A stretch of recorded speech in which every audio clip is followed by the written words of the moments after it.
Okay. Because don't I get up when the agencies start. Administration. Oh, yeah, get up and move to the side. Yeah. Here we are. Good afternoon. Welcome to the budget hearing of the Newark Municipal Council on Tuesday, August the 4th. Council President, council members, the first department to present this afternoon is the Department of Administration.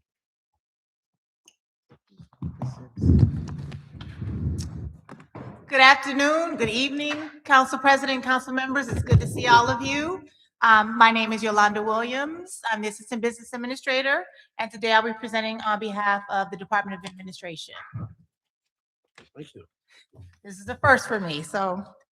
Okay, so the Office of the Business Administrator provides strategic budgetary guidance and daily operational oversight to city departments in furtherance of Mayor Baraka's vision for Newark. The Business Administrator is responsible for managing the city's operations, overseeing a budget of more than $1 billion, directing more than 3,800 employees, and supporting the delivery of municipal services to a city of more than 300,000 residents. The 2026 recommended budget reflects the administration's continued commitment to sound fiscal stewardship while investing in initiatives that strengthen public safety, improve quality of life, expand economic opportunity, and deliver essential services to Newark residents. This budget supports the city's priorities by continuing investments in public safety and violence prevention, affordable housing and homeless services, economic development and job creation, youth recreation and educational opportunities, senior services and community health, sustainability and environmental initiatives, infrastructure and water system improvements, digital equity, and resident engagement. The administration's fiscal strategy continues to balance responsible financial management with meaningful investments in city services. The 2026 budget builds upon Newark's strong financial position while addressing rising operational costs, contractual obligations, pension liabilities, healthcare expenditures, debt service, and other inflationary pressures facing municipalities throughout New Jersey. At the same time, the administration has continued implementing cost-saving initiatives that protects taxpayers while preserving essential services. The city's transition to a self-insured health benefits program continues to generate significant long-term savings, while reference-based pricing has substantially reduced healthcare costs without compromising benefits for employees and their families. These initiatives allow the city to reinvest resources into programs and services that directly benefit Newark residents. The 2026 recommended budget continues Newark's progress by supporting historic reductions in violent crime, expanding affordable housing opportunities, strengthening services for residents without addresses, investing in youth programming and recreation, improving neighborhood quality of life, advancing environmental sustainability, and fostering continued economic development throughout the city. This budget reflects our commitment to maintaining Newark's strong fiscal foundation while ensuring that city departments have the resources necessary to provide efficient, effective, and equitable services to our residents. I look forward to participating with our city departments, all of us, the BA, myself, as well as Director Tate, with our city departments during the municipal council budget hearings and working collaboratively with the governing body, you all, through the review process, the budget review process. I would like to thank the Office of Management and Budget and the Department of Finance for their professional and dedication in preparing this year's budget. And thank you. And with that, we are open for any questions you have about the Department of Administration budget. Any questions? Mr. Council. Larry? Councilman Crowe? Sorry.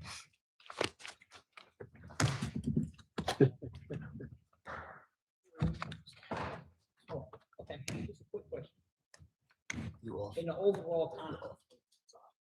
the overall context, how many vacancies do we have per, do we do it per office or altogether? In the Department of Administration, or do you mean citywide? Department Administration. Department of Administration? 21. Yeah, It's in there. It's 21. just 1 second. 21. 21. Okay. The most serious vacancies we need to fill, like what would you say, like we could do it right now? You know, in the global world. Well, what we do is if it's something mandatory where we have something that's pressing that we have to fill, we will Right. fill it. but in the event that we can hold off, we will. Okay, Could I add one thing, if I may? We are maintaining our hiring and promotion freeze except for essential positions. This is outside of the Department of Administration, but I think perhaps to address some of what you were saying, there are some departments where that freeze is not as directly applicable as others. For example, in engineering, we need engineers. yes. So we are actively recruiting for them. In UCC, Uniform Commercial Code, we have subcode officials where it's been difficult to get them and maintain them. We have increased the salaries, which is reflected in this budget because of the dire need to get elevator inspectors, electrical subcode, plumbing subcodes. So we are actively recruiting for them as well. There are some initiatives underway now to increase the enforcement of blighted properties downtown. In order to do that, and also to ensure that the inspection of properties, whenever a tenant moves out, we need more code enforcement officers. So they too are still part of the hiring process.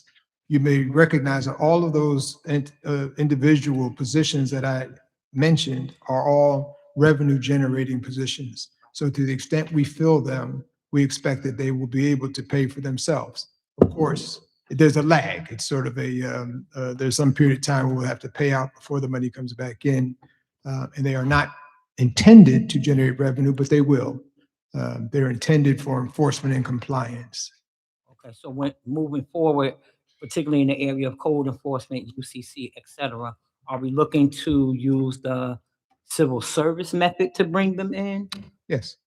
and provisional, or Exclusively, how we want to? exclusively civil service. There may be an outlier where we bring somebody in under precise or on an emergency basis with the expectation that they will be transferred over. But those are all civil service positions that we're talking about. Okay, so if we're looking for more, would it be, well, no, it's not budget here. So I'll put it on my page. Why? Yes, if you want to either make those positions known to people who may not otherwise know, certainly you can put it on your page. You can work with our personnel director who's here to make sure that we get the information to you so you can get it out there, because we want as, wide a scope of people who are Newark residents to apply as possible. Right, so just a suggestion in us trying to fill some of these vacancies as well as keep them with Newark residents.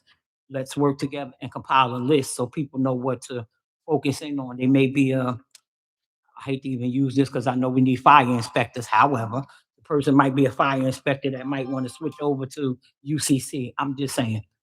So if we generate a list to let the residents know what's available, what we're looking for, and where we're looking to pull from, let's, see if that'll also assist us in getting these filled. Because I think as we begin to fill them and the revenue begins to generate, we could get even more people so we can stay on top of, some of the things that we're missing because we don't have the personnel.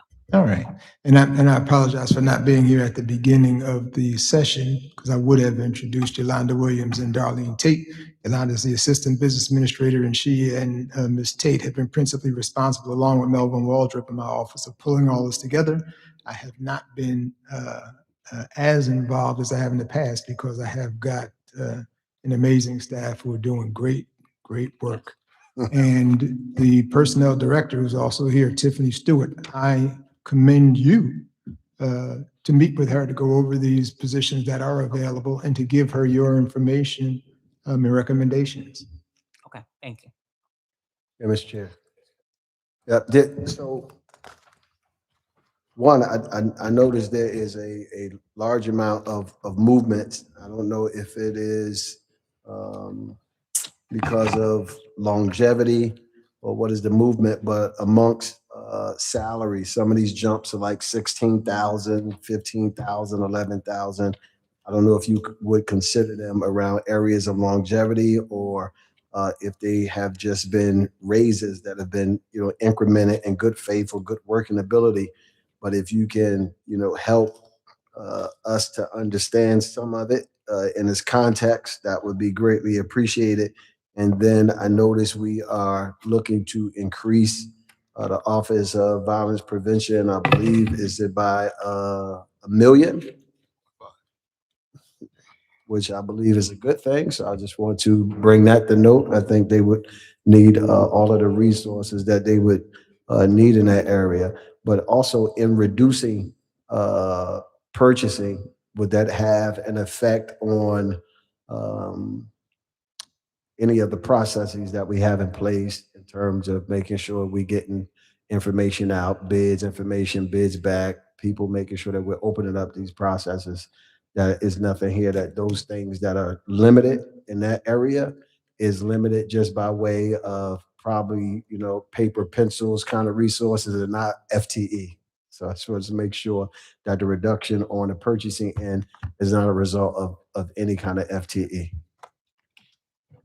Defer to Ms. Williams. Okay, so about the salaries, there are three things I can mention about that. So there are maybe four. So the first one would be, in some instances, staff are transferring from different departments or divisions. And so where you see the plus here, you'll see a decrease in the corresponding either agency or division. So that's one. The second one, in some instances, we have people who may have started mid-year, somewhere through in the process. And so you'll see a partial funding for the prior year, and then this year they're fully funded. The third would be any kind of promotions that we have. We have some staff that were promoted up, specifically in the Office of the Business Administrator. We had a lot of movement there. We had some people leave, and we had people promoting up. And then the fourth would be, as you all know, we settled a lot of union contracts and negotiations, and so you'll see changes because of that. So that's probably the bulk of it, is those union contracts that went through, because those were over several years. So you're going to see there's going to be a big jump because of So, that. so could some of it just be a mixture of the selling of the union contract and possibly someone receiving a raise? That's possible, yes. Okay. And I will say longevity too, right? Like that's an issue. Like if you move from one And tier to longevity. another, then the longevity also, it goes into that. So absolutely, yes. So that would help explain that. Councilwoman Bay. Thank you, Council President. My first question, so when you list the total head count for each area, each department, does that include both permanent and provisional, or is that just Oh, both? yes. Okay, and when we talk about unclassified operations under other pay and miscellaneous, is it, because I think I missed it, what's included in that? Yes. You received, I'm Darlene Tate, the budget officer. You received the booklet that had all the departments listed in it. And we have categories, you have tabs that say budget recap, and it'll show you the breakdown of how much salaries was appropriated, services by contract, other pay, miscellaneous. And then if you go into the tabs will reflect, if you went into miscellaneous, you'll see what's listed and what makes up that miscellaneous category. It was miscellaneous by, because I looked in it, it was miscellaneous by each area, by each department, or just in general? No, so when we have That's what I was miscellaneous, seeing.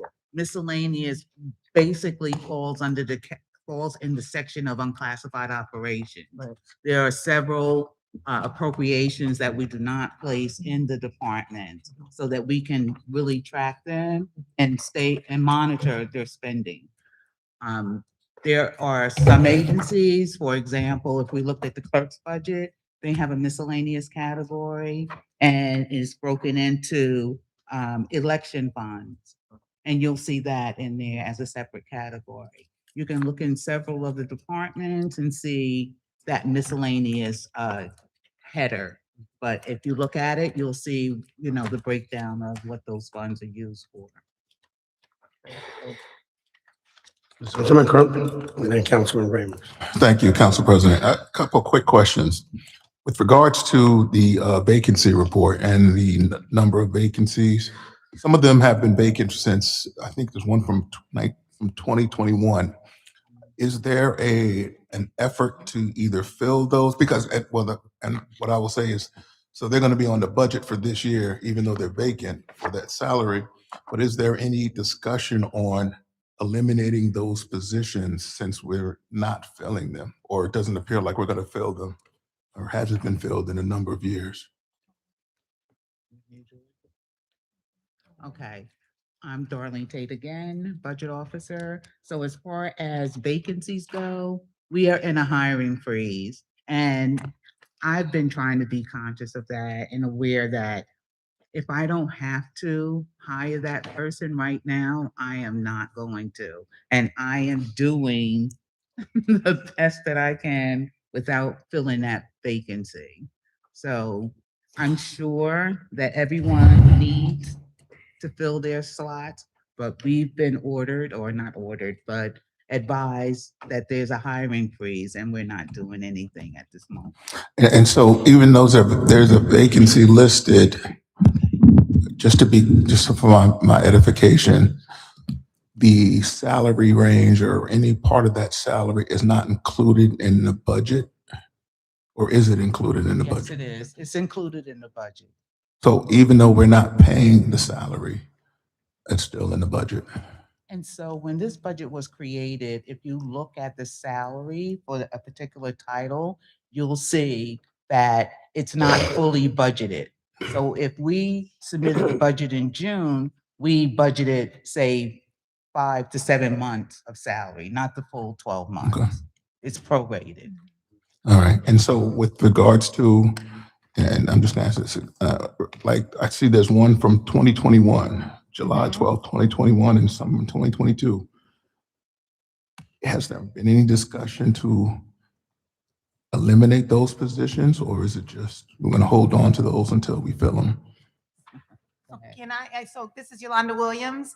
That particular position happens to be in the Office of Management and Budget. Mhm.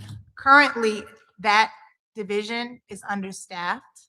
Because we have a hiring freeze, the director has maintained the count that she has, but she is also doing the work of one of those, the senior budget examiner as well as administrative clerk. So is there a plan to eliminate that vacancy? There is a need for that, but because of the hiring freeze, the director is doing what the city of Newark has to do in times when they have to tuck her in and do what they have to do.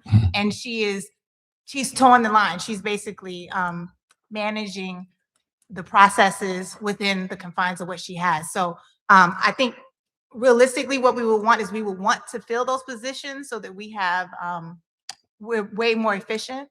But currently, we're towing the line with a lot of these. All right, Especially, thank I you. can look at purchasing. more Purchasing is question. also, I think we mentioned something about, someone said something about purchasing. Mhm. That's also a division where, there's some vacancies there that we would like to fill, but because of the freeze, we're putting a hold on it. And just to add, so, well, based on your last response, just a quick question regarding those vacancies. Do they impact revenue generation or cost savings? Probably some of them do. Central purchasing, that would definitely, I'll let the BA Sure. respond. Oh, well, yeah. The short answer is no. They're not going to affect either revenue generation overall or expenses, because it is highly likely that even though we budgeted for the position, if we don't fill it, it's likely that we're going to have to use that elsewhere to address other positions. Purchasing is not a bottom line department, so even though they have an overall impact on work that we do, they're not really looked at as a revenue generating department, so it's not going to affect that. I suppose that if they were unable to address every procurement that came through, it could affect the bottom line. But fortunately, we have a staff who works above and beyond what you might ordinarily expect, and we get it done. So it has not had a negative impact. It could, but it hasn't, and we expect that it will not. All right, thank you. Mr. President, if I can ask, I do have a number of other questions, but I don't want to monopolize the time. If we can, or if it's appropriate, that we can provide written questions to different departments or through the To the clerk, clerk, yes. we can I'm clerk. response. Thank you. Okay. Council Ramos. Thank you, Mr. President. I just have a few questions for you, Mr. BA. I did notice that in your office, you do have like 2 administrative positions that were added, and some of the increases are tied to, Ms. Williams mentioned, contractual increases. My question is, are there any grant offsets to your budget? I noticed that the Office of Violence Prevention, there's a big number tied to a contingency. Is that in anticipation of that office not receiving grants to support some of their activities? And now that money's being added to the city's budget, why is that $1.5 million, I think, tied to a contingency? Great question. I want to defer to Ms. Williams and Ms. Tate. That is, so those monies, we were able to fund, those are for our Office of Violence Prevention grants. So in the past, we were able to fund those out of ARPA. I'm Yeah, sorry. we can't really hear Are you you. able to hear me? Okay, so those monies were tied, this is Yolanda Williams, those monies are tied to the Office of Violence Prevention grants that we recently released and we're. So the city is supplanting money out of its budget that was previously funded through outside grants to fund this office, essentially, right? That's what's happening. Well, but so. go ahead. We're not, I'm sorry, I'm Darlene Tate. We're not supplanting with, we're providing funding for So projects. the city's subsidizing part of that office where before we were able to get, grants to pay for some of these programs. So now the city's paying for it out of its budget. Okay. I remember when this office was created, I think the anticipation was that a lot of their activities would be funded over time out of the police department's budget. Has that happened? Has there been a reduction in their appropriation in order to fund some of the OVP activities which are housed in the BA's office? Or is this the additional money that's going into OVP being funded on top of what we normally fund the police division for? Great question. The city council approved an ordinance which allows for 5% of the public safety budget going to the Office of Violence Prevention. If we do that at one shot, it's going to have a significant impact on the finances, direct finances of public safety.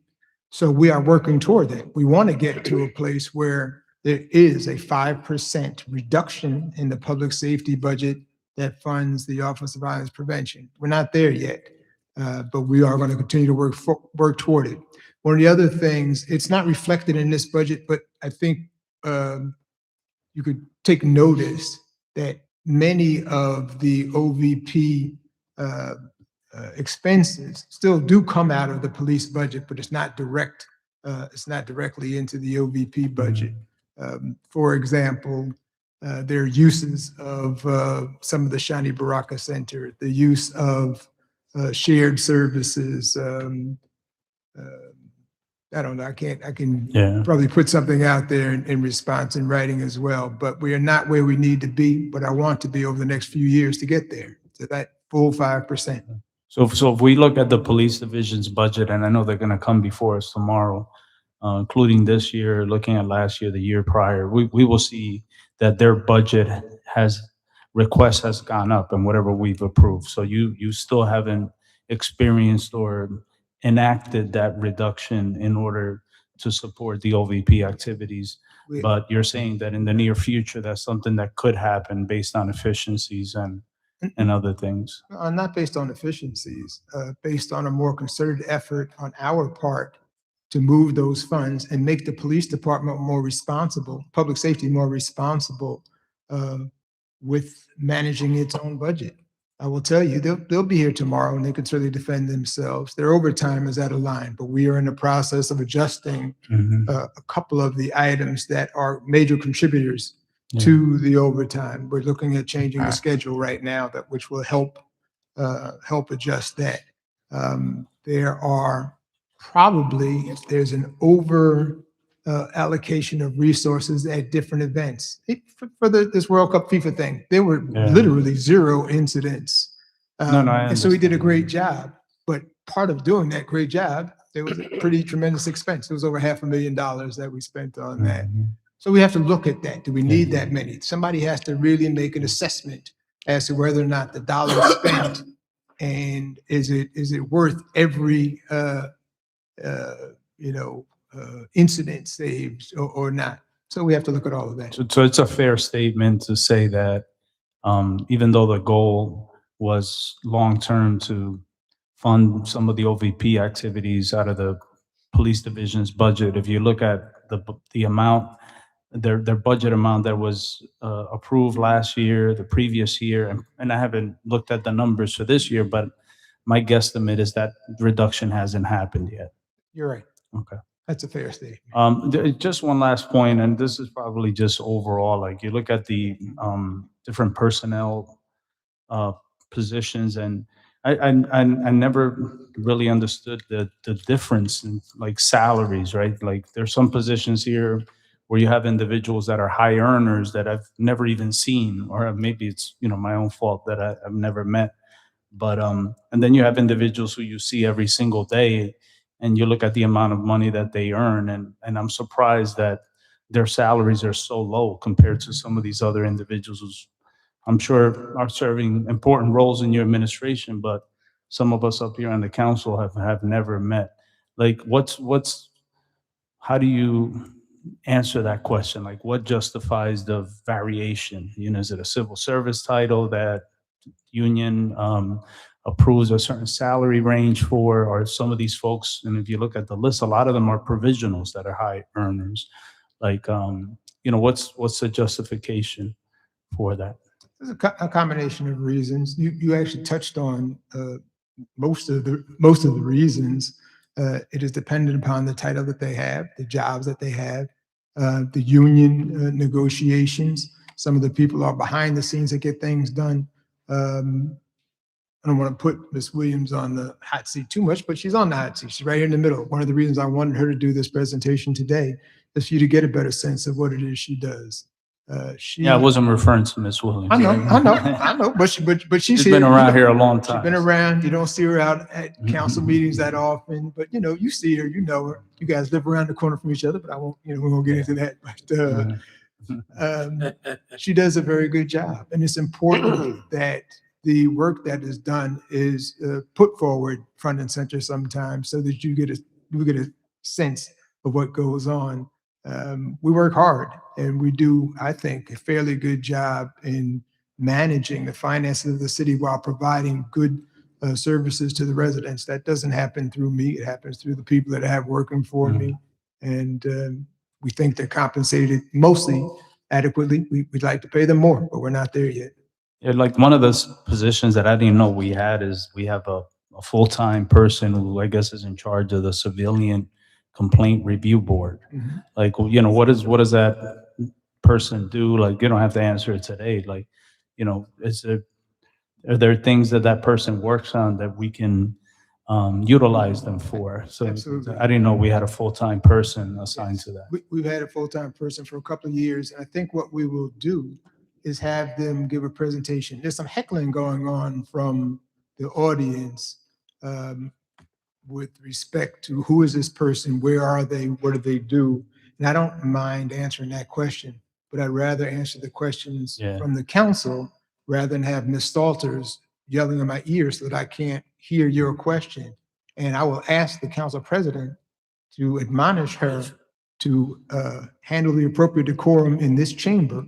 That's your job to do, but I can't hear you. And it's difficult for me to answer your questions. This is but if if I don't hear them. this is not Last time I checked, Councilman Ramos doesn't need a puppet to be his purpose. I'm not mad at all. I just want to be able to hear. I just want to be able to hear the council. We're gonna proceed. We're gonna proceed with. No, but we're gonna proceed with the hearing of the budget hearing. We're not gonna be. We want to listen to the presentation. If the people in the audience have something, please, there will be a time when you'll be able to answer. You get your answers answered. Yeah, well, the only person who's being disruptive is Ms. Salters, nobody else. Right. So not a problem. But to your question, the CCRB has been in place statutorily for a few years. They were working on getting subpoena power. That has not happened, but they are now hearing cases. I think it's a good idea for them to come before the council and give a presentation as to where things stand. There's a director there's an administrator, there's a lawyer, and there are commissioners who actually hear CCRB complaints that come before them. They essentially report up to, even though they're in my office, they report up through the corporation council with respect to their day-to-day operation. So I'll work with him to have them come before the council and give. Yeah, I think it'd be good for us to meet them. Great idea. You know, like you said, they don't have subpoena power. Like, what are they doing on a day-to-day basis? You know, it's a question. And again, I just want to thank your office. You did a nice job organizing the budgets, a lot of different tabulations included. But appreciate it. Thank you. Any other questions? Councilwoman Bay? I did have a question. Thank you. So I definitely, as a former director of the city, I definitely know how budgets change throughout the year. People move, transition, you add positions, you eliminate positions, things happen. Is there a schedule or something that's set where departments are made to update their budgets and submit them to the administration for review, like on a quarterly basis or something like that? Outside of the budget hearings, or there's some type of review that happens prior to this with the budgets, with changes and things like that? Yes. There's a constant review of the departmental budgets. I mean, a budget is a plan, it changes, daily, it can change next week, and we have to accommodate those changes. So there is some review, and we do monitor their expenditures, on a daily, weekly basis. So, yes. If I could add on that too a little bit, also behind the scenes that folks don't know, Ms. Tate has a staff of budget examiners. Those budget examiners are assigned to different departments, and they monitor the expenditures going forward. Councilman Ramos left, but one of the departments, I'm picking on it right now, is public safety. They have to be monitored on a more regular basis than anybody else because they constantly have their budget adjusted, some through over expenditure that we have to get under control. But because they have the largest number of personnel, and because it's not a department that you can just cut back on without severe consequences, we need to have somebody who manages that on a more regular basis. So we have 2 people in the budget office that oversee what goes on in the police department. They give us regular reports, and Ms. Tate is at every director's meeting on every Friday. And without question, something comes up almost every week that she brings up about a department where we need to get things in line. So we have regular conversation, oversight, and comments about what has to be done. Councilman Crump? Thank you, Mr. President. Just one request, if we can have that. With regards to provisionals, is it possible for us to get a list of, I know that in each there's a list, but a list of the provisionals and how long they've been provisional with the city? Sure. Yeah, and Councilwoman said what the salaries are. Yes. All right, I appreciate it. Thank you. And one quick question. In regards to OVP and the police department, in terms of mental health help for our firefighters, officers, et cetera, is that taken out of that office, or is each department responsible? One example, we had a fire at Astor Street, it's been some years ago. We lost a 9-year-old. I can't imagine, with the firefighters, it's definitely the family, but I can't imagine what our first responders are going through.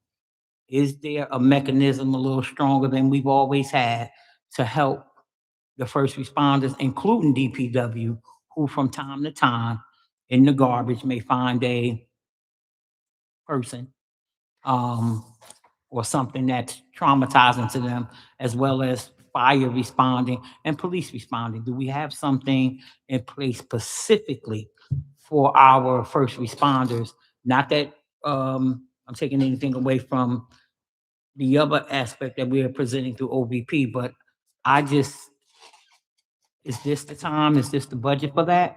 Or where does that mental health, that stress relief, other than the gray room at UMDNJ, that really doesn't help our officers, firefighters, DPW guys when they're going through a work-related incident? So I think that's a phenomenal question. It's a phenomenal question because it gives me the opportunity to talk about some things that happen behind the scenes that nobody would otherwise know about. So there's two components of this. Every employee, not just first responders, is eligible for the Employee Assistance Program. That's through, under the direction of the Personnel Director, and we use it on a regular basis.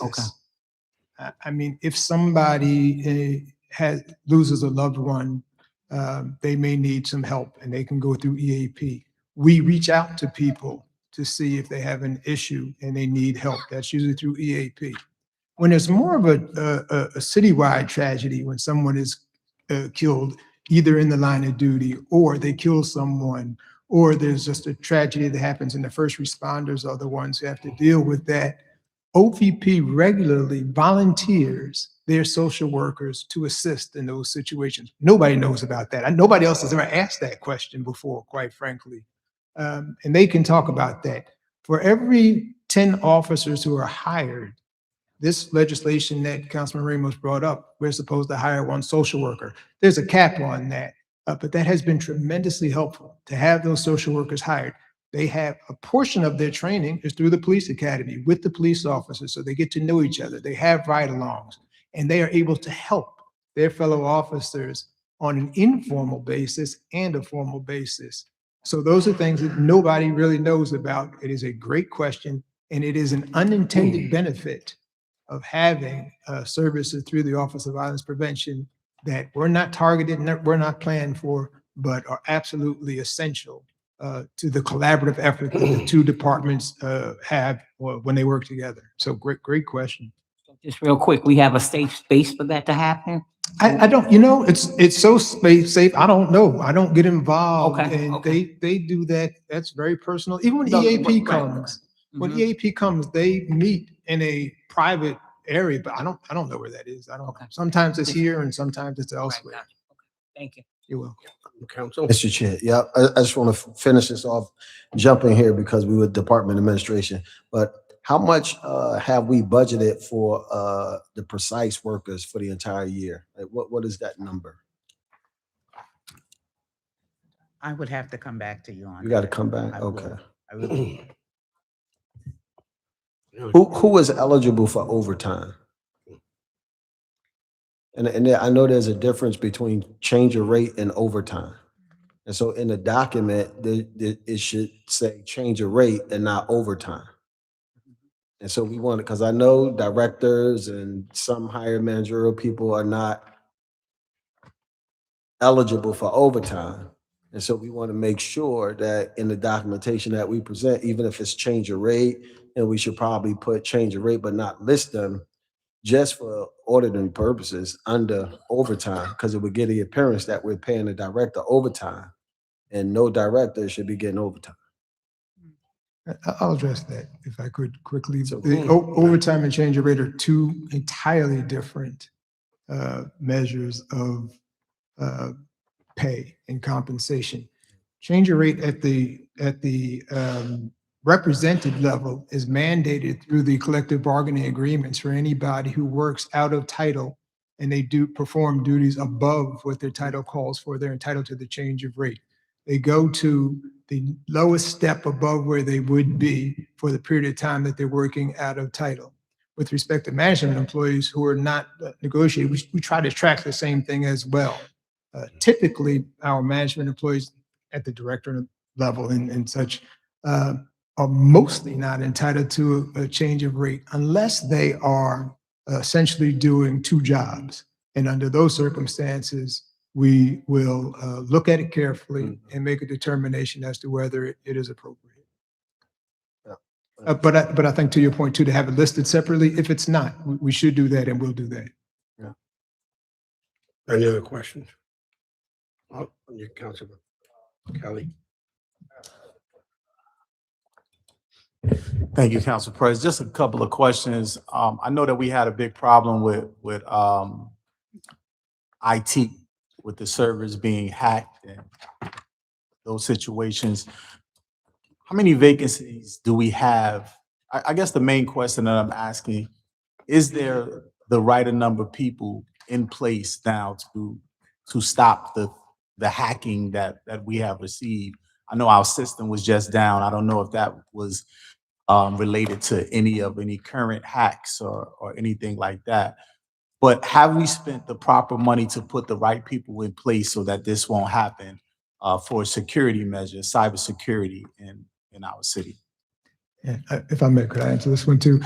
I'm going to challenge the baseline premise of your question a little bit with you characterizing us as having a lot of hacks. This city of Newark has been extraordinarily well protected as it relates to hacks. And by hacks, I mean somebody from outside penetrating our system, either as a clone or getting on someone else's computer password or access and getting into the system. But that happens rarely. There have been several attempts. We get thousands of attempts per week, tens of thousands of attempts, and almost all of them are blocked. On the rare occasions when they penetrate one level, they're quarantined almost immediately so that we find out where it is, we isolate it, and we don't allow it to get any further.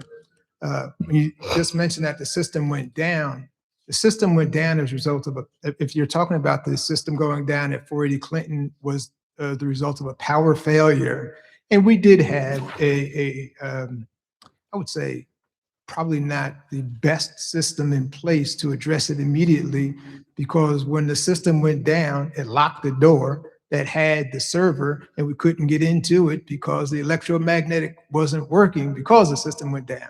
We did get into it. There was a key that overrode it. It took us a while to get into the system, but our IT department under you, I think you know now, Tawana Johnson is our new IT director. She is doing a phenomenal job. She's not acting, she's not interim, she is the IT director. You will see that there's going to be an appropriation before the council tomorrow to renew the contract with SHI. Part of that is to make sure that we can continue to maintain the upgrades of all of our systems. I think you will recall that all of the Windows 7s have been replaced. Windows 10s, there were issues with them being migrated properly. All of that is being done. The servers are all in the process of being upgraded. And there is a multi-million-dollar plan that was put before the council through our capital plan to make sure that we have everything in place to continue maintaining the integrity of our system. But we have been partly fortunate and partly strategically positioned not to have any significant penetrations and problems as a result of hacking. Thank you. Thank you, BA. But they will tell you that they need more people. I think that might have been the start of your question too. So yes, they do need more people. Yes. I guess essentially I just wanted to make sure that the people that we needed to have in place are in place, which initially is why I asked how many vacancies, but I think you asked the more important part of the question that I wanted to hear, and I think that we all want to know is that we are protected and we're safe when it comes to our technology here in the city of Newark. Can I take this opportunity for 30 seconds to do a sort of a public service announcement? The way that hackers get into our system most of the time is because of us. It's because we click on to a link from outside that gives them access and allows them to place malware into our system. It's because we don't pay attention to the cybersecurity training that we all have. They do a really good job and they test it. We send out links that are bogus links to check to see who is clicking on them. I don't think we found you clicking on any, Councilman Kelly. So so you're listening and you're paying attention. So we appreciate that. But that's where it comes from, and they will continue to do that. I guess the last question associated to that, I see that we have a significant increase in the expenditures that are related to the personnel. Is that because of the things that have been happening, rarely happening with our system? In IT, you're talking about? Yes. Yes. Oh, the lights. That's the increase this in is the- Yolanda Williams, and the BA was referencing the upgrade. So those are the Microsoft licenses. Got you. Yeah. Makes sense. All right. Also, I wanted to skip over to communications. In the communications department, I thought that Newark TV was actually covered under something else, and I was wrong, but it's covered under communications. And I asked this question earlier in a council meeting. The only concerns that I have is that if we are really promoting Lionsgate and all of these other media, studio, television, and film platforms that are coming to Newark, New Jersey, and we're really setting our hat on a lot of them to say that this is a destination place because of it. Even our neighboring cities having big studios like 1882 in Bayonne and Netflix down in Monmouth, and we also have companies who are of a smaller stature, but still studio, television, and film and media companies that will be surfacing here in the great city. But with that being said, I just wanna understand, what are we really doing with Newark TV? I know that it's government access, but I think that when we say up to $575,000 that they get, when you actually go into the television station of Channel 78, coming out of media myself, this is a struggling media company, right? And I believe we're not really utilizing the space and the company that is doing it well. And what I mean by that is that this is a television. If we're going to be this big media town, we could really utilize it to become a workforce for our young people and the people in this city. Utilize it to teach. I know we're waiting on the school to be built by Lionsgate, but we shouldn't have to wait on them. We should be able to really put more money into this situation. And we have antiquated television equipment. If we're going to be part of what is coming to this city, we have to start within. And that starts with our own media company, our own television station. And I don't think that we're doing that. And I just wanted to know, out of the 575,000 that was given to Cologna, I guess that's the way you say, Cologna, pardon me if I ruined your name, Cologna Productions. It says up to.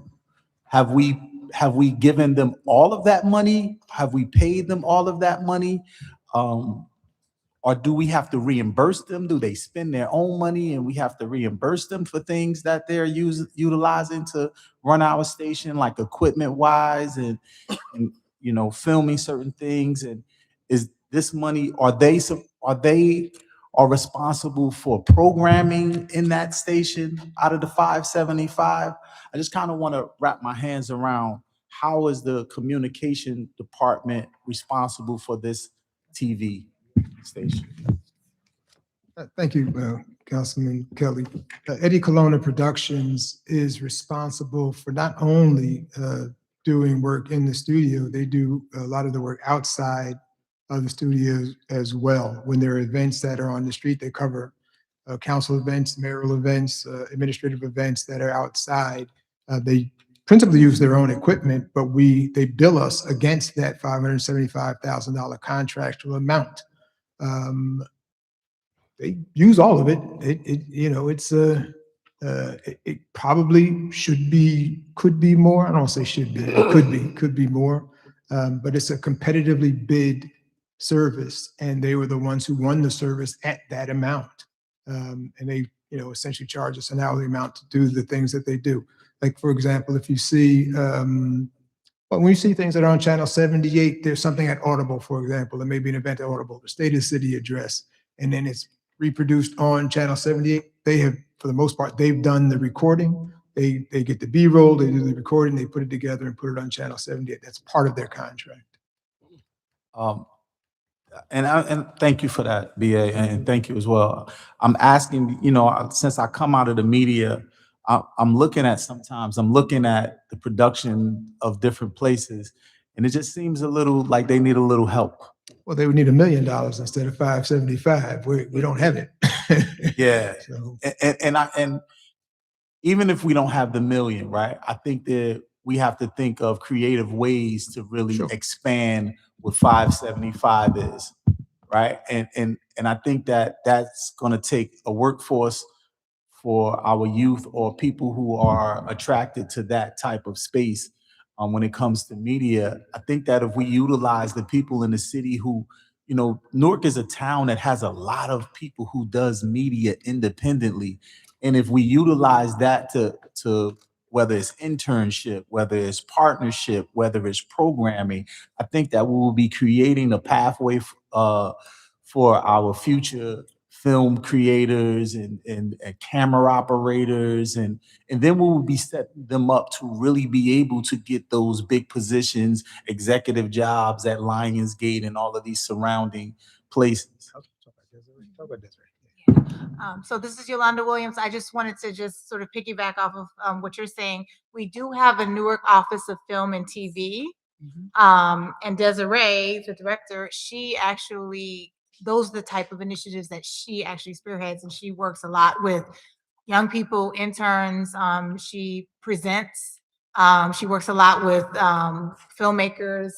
She helps to bring money in to partner with other organizations. So that's sort of in her lane. A lot of these things that you're talking about, she manages that office, and they sort of spearhead those kind of trainings. And she also helps get city community members as well as employees jobs with film companies and those kind of things. So she is really integral in that kind of stuff. I'm familiar with Desiree. I think she does an amazing job with what she has to work with. But I just think that there's a disconnect between the actual television station and what she's doing, right? And I'm saying if this is truly a partnership with this contractual the contract with this production company, I think that there has to be some more connectivity between what Desiree is doing, because Desiree is really she is the public information officer at NJPAC, and she does a lot of those good things. But I don't see her as a television host or a producer. I just don't see it throughout the city, right? But that's what she's down for doing. So if I just want to see that the television station and what Desiree is doing and what the communication department is doing, that they're more tied in together, because the television department with Channel 78 and the contract with Cologna Production, it seems totally separate. Any other questions? More questions? Thank you. Oh, just one more, Council Pres.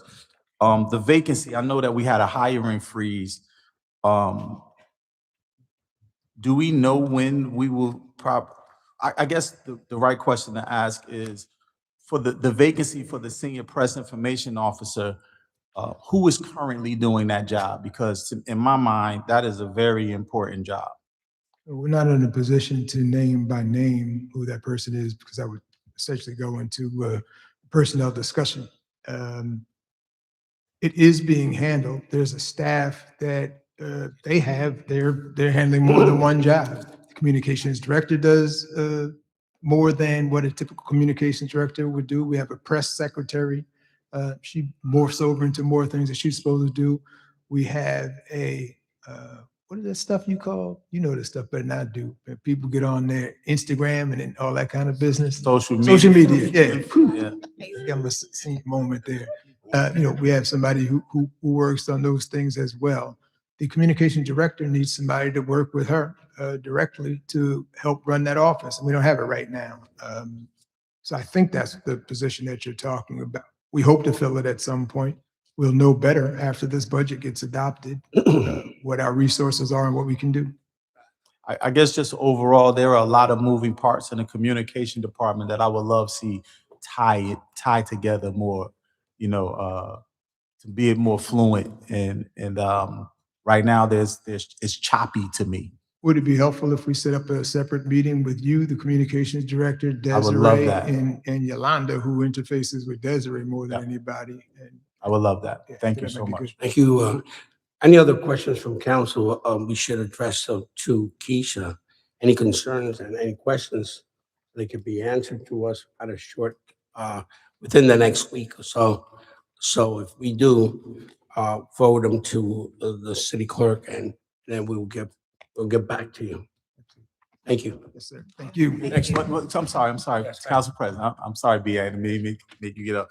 One more question, one more line of questioning. I only move fast when I'm released, man. When I'm- One more thing, being in the West Ward, this is my second term, and for my first term, this was a big question when it came to sustainability, right? I know that the sustainability department now handles trees, and I know when I first came into office, anybody that called me about a dead tree, I was chopping them down. And the mayor called me and said, "Stop cutting down my trees." And I definitely understand. But with those trees that were cut down, we have those roots, we have those stumps. Is there a line in the budget now that says that we're gonna, because especially in the West Ward, I'm sure probably in the South too, but in the North as well, but the West Ward, we have a lot of stumps that my office gets calls about. Is there a line in the budget that is gonna focus on this? Well, we'll pivot, because what we're doing now is we're being very creative about how we spend the city's funds. So we're using community development block grant funds Okay. to fund that. It's a targeted project, so we're able to use grant funds to get rid of those stumps. Okay. All right, so is. You won't see it in the, well, we do have a line where we do Mhm. in DPW, where we do tree removals and that kind of stuff. But in order to offset, because we have a lot of expenses coming out of DPW, Understood. we're able to offset using grant funds. So is there a plan with whatever the creative funds that you guys have is there a plan? Can I sit down with you on that too, to talk about some specific areas that's been discussed since I got into office, 5 years ago? We can sit down with the Director of Office of Sustainability and we can have that conversation. Thank you very much. Mr. President, real quick. Right. So with the tree trimming and removal and stumps, that's not in your budget, though. The sustainability is just the planting and, okay. So that's what, DPW or neighborhood services? It's with DPW and Neighborhood Services, but we are looking at, it's interesting that Councilman Kelly and you were bringing this up. We are looking at moving the tree superintendent, the one that we had, under sustainability. So we're in discussion about that now. Yeah, because I know this office now does the approvals or whenever there's a request to trim or remove a tree, which I think is working out well. But I agree with Councilman that, we have 10 years worth of tree stumps out there. So I hope you have a lot of grant money to address all those stumps, because they're everywhere. Thank you. Thank you. Next department, Madam Clerk. Department of Law. Law Department.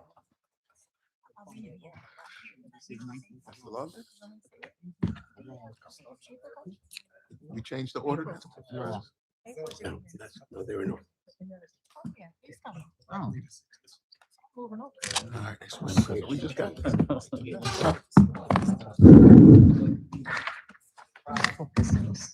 That's mine. I had two. I didn't know, because I didn't know if the yeah, no, I didn't, but I didn't. All right, Corporation Council, almost ready. All right.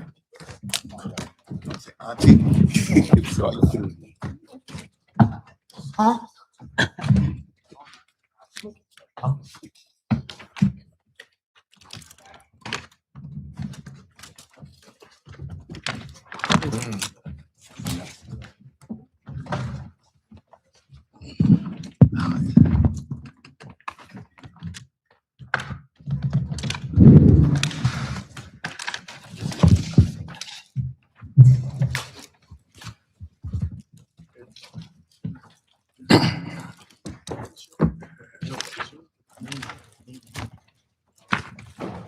This is ground. Right. Sure. I'm ready. Sure. First, good afternoon, Kenyatta Stewart, City of Newark Corporation Council. To my right, I have April Bownight, who is the first assistant that covers our prosecutor's office in our litigation section as well. And then to my left is Michelle Nelson, who covers our contract section and our labor section. Essentially, the department is made up of four major sections, as it is mentioned, labor, contracts, litigation, and prosecutor's office. We also have call it a subsection that we use for special projects. So when you hear about, affirmative lawsuits that we do, it's usually from our special project section. For the most part, it's made up of, at the current moment, we have 37 employees altogether. Makes up about 21 lawyers, including the three people that you see here. We pretty much handle all the legal issues that deal with in the city. Of course, to give you more details, our labor section deals with discipline when it comes to employees and things of that nature. We don't really have those folks involved in union issues, but for the most part, though, when it comes to folks who are getting disciplined, we handle those. The contract section essentially deals with the contracts for the city, including anything that goes through the let it start process and lands before you all when it comes to council meetings. Our litigation section, unfortunately, is when we are in a space where someone sues the city for a number of reasons, including, contract disputes, slip and falls, accidents. That goes for any department that is involved in the process. And then, of course, our prosecutor's office essentially handles all our municipal court situations. As you know, there's about 13 municipal court judges altogether, and our prosecutor's office covers most of, if not all, the courts. I'm open for any questions that you may have. Any questions from members of council? Councilman Ramos. I'm sorry, I have Corp Counsel, if you look at the amount you're spending on outside legal contracts, Yep. if you did a year-to-year comparison, like over the last 3 years, what would your assessment be? Are we spending more money this year than we were last year? What percentage? And what's driving up the increases? So I would say that I would use the word more, but I would say that when you compare that we have more lawsuits coming in, we have more projects coming to council, and of course, we have more employees who may get involved in discipline. Our outside counsel folks handle most of our more, significant, specialized projects for the most part. But to answer your question, we are spending more. I do an analysis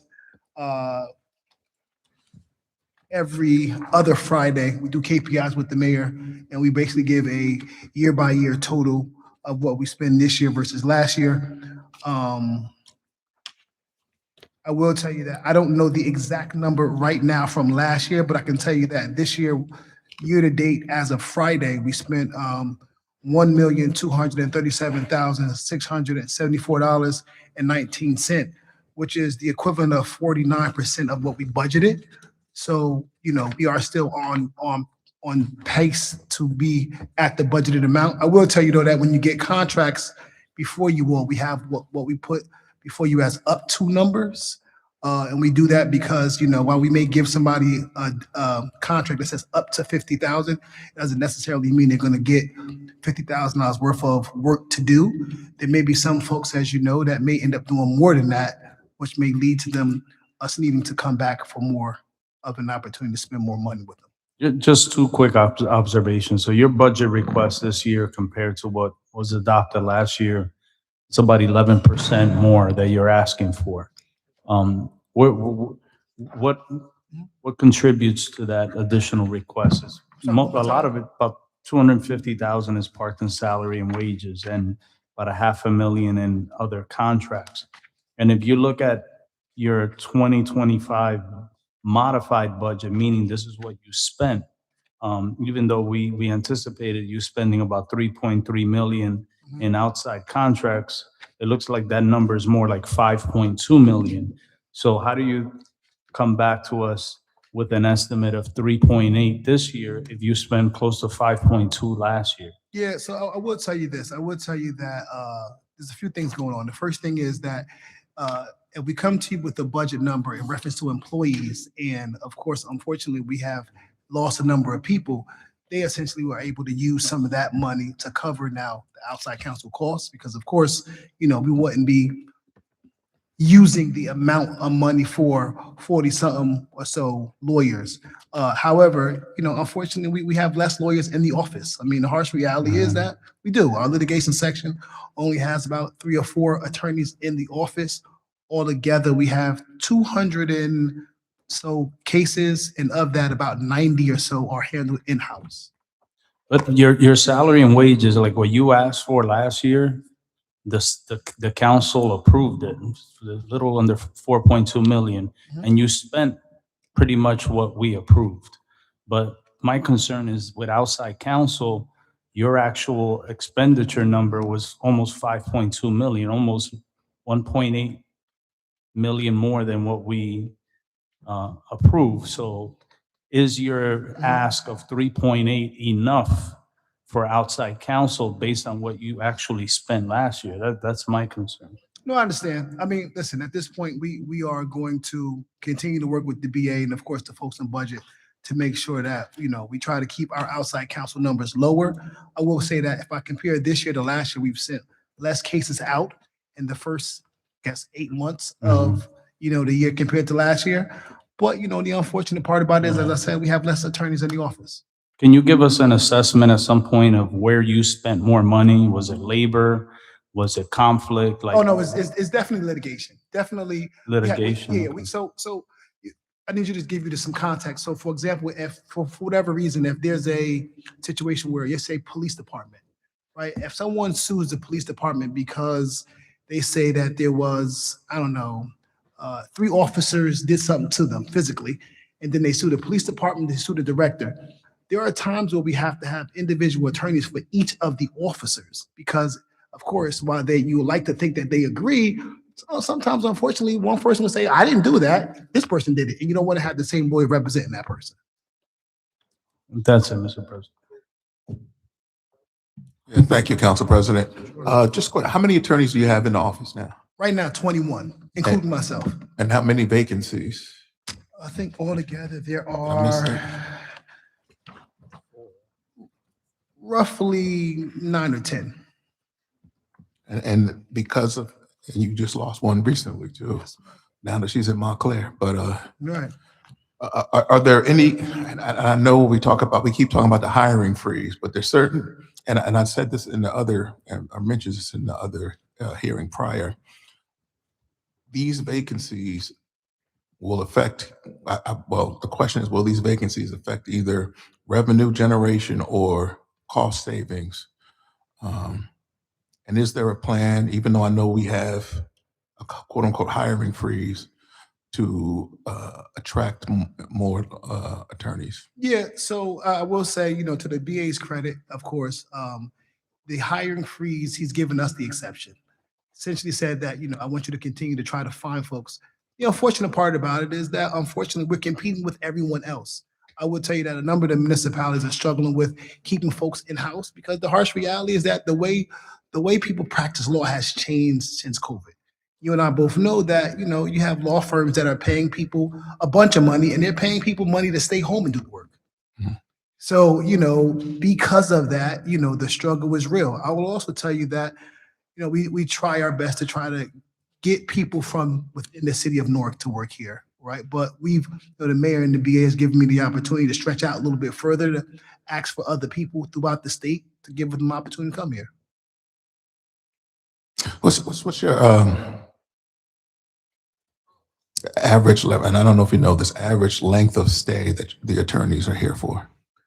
So it seems that at one point or another, you had some, I use the word like some old heads, right? Some folks who came here, made Michelle Nelson right there. She think I call her. Well, it's funny. You have folks who would stay here, listen, I've been here for 9 years, right? So in my stay, I've had, the benefit of Angela Foster, Avion Benjamin, those folks who have been here for 13, 14 years.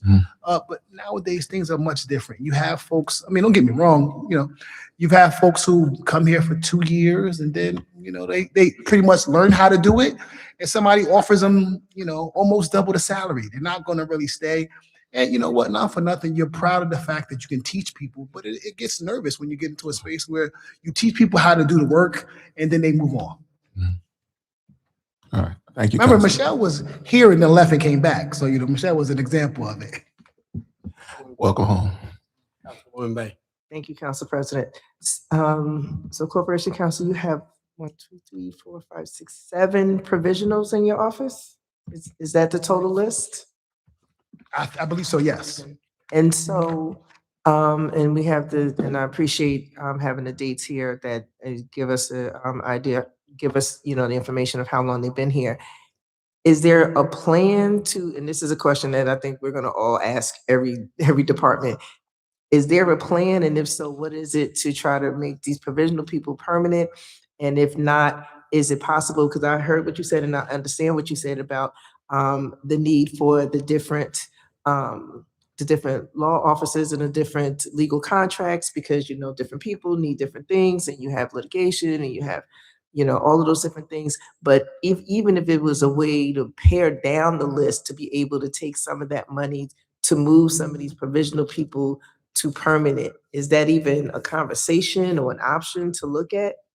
I mean, listen, the harsh reality is that I'm going to just identify two of the people that here on the provisional. Two of the people here are people who went to law school, clerked in Essex County, and then came here, started doing work with us under somebody else's supervision, but never passed the bar, right? So, while they are, legal minds and they're able to help us, produce work, they're not official lawyers. So in that space, we're waiting for them. Unfortunately, they haven't passed the bar, but once they pass the bar prayerfully, we're gonna put them on the permanent side. The other folks, we'll continue to talk to HR about it. Any other questions? Any other questions? Just one observation of your department. As person has been here long, your department has a track record of judges who have come out of the law department.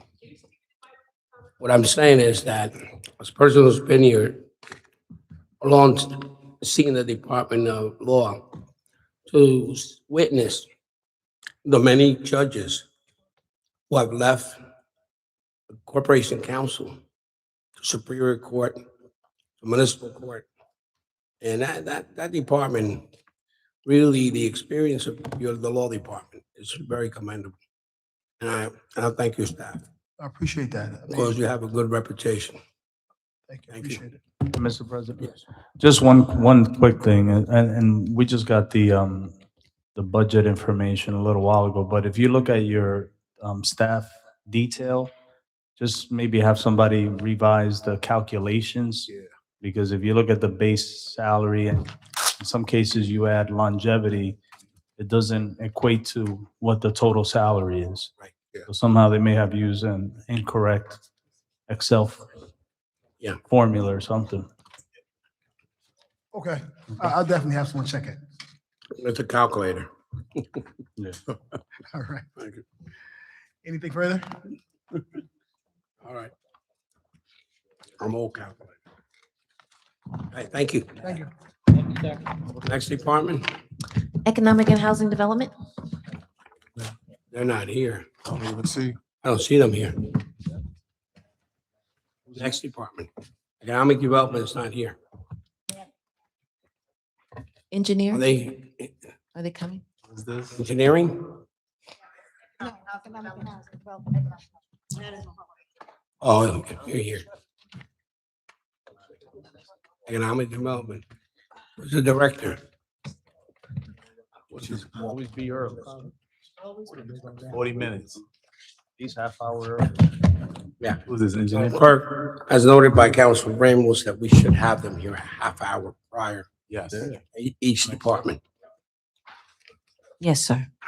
Thank you. Thank you, Councilman Ramos. County, lose, get yelled at. Okay. Get marriage. All right. Somebody-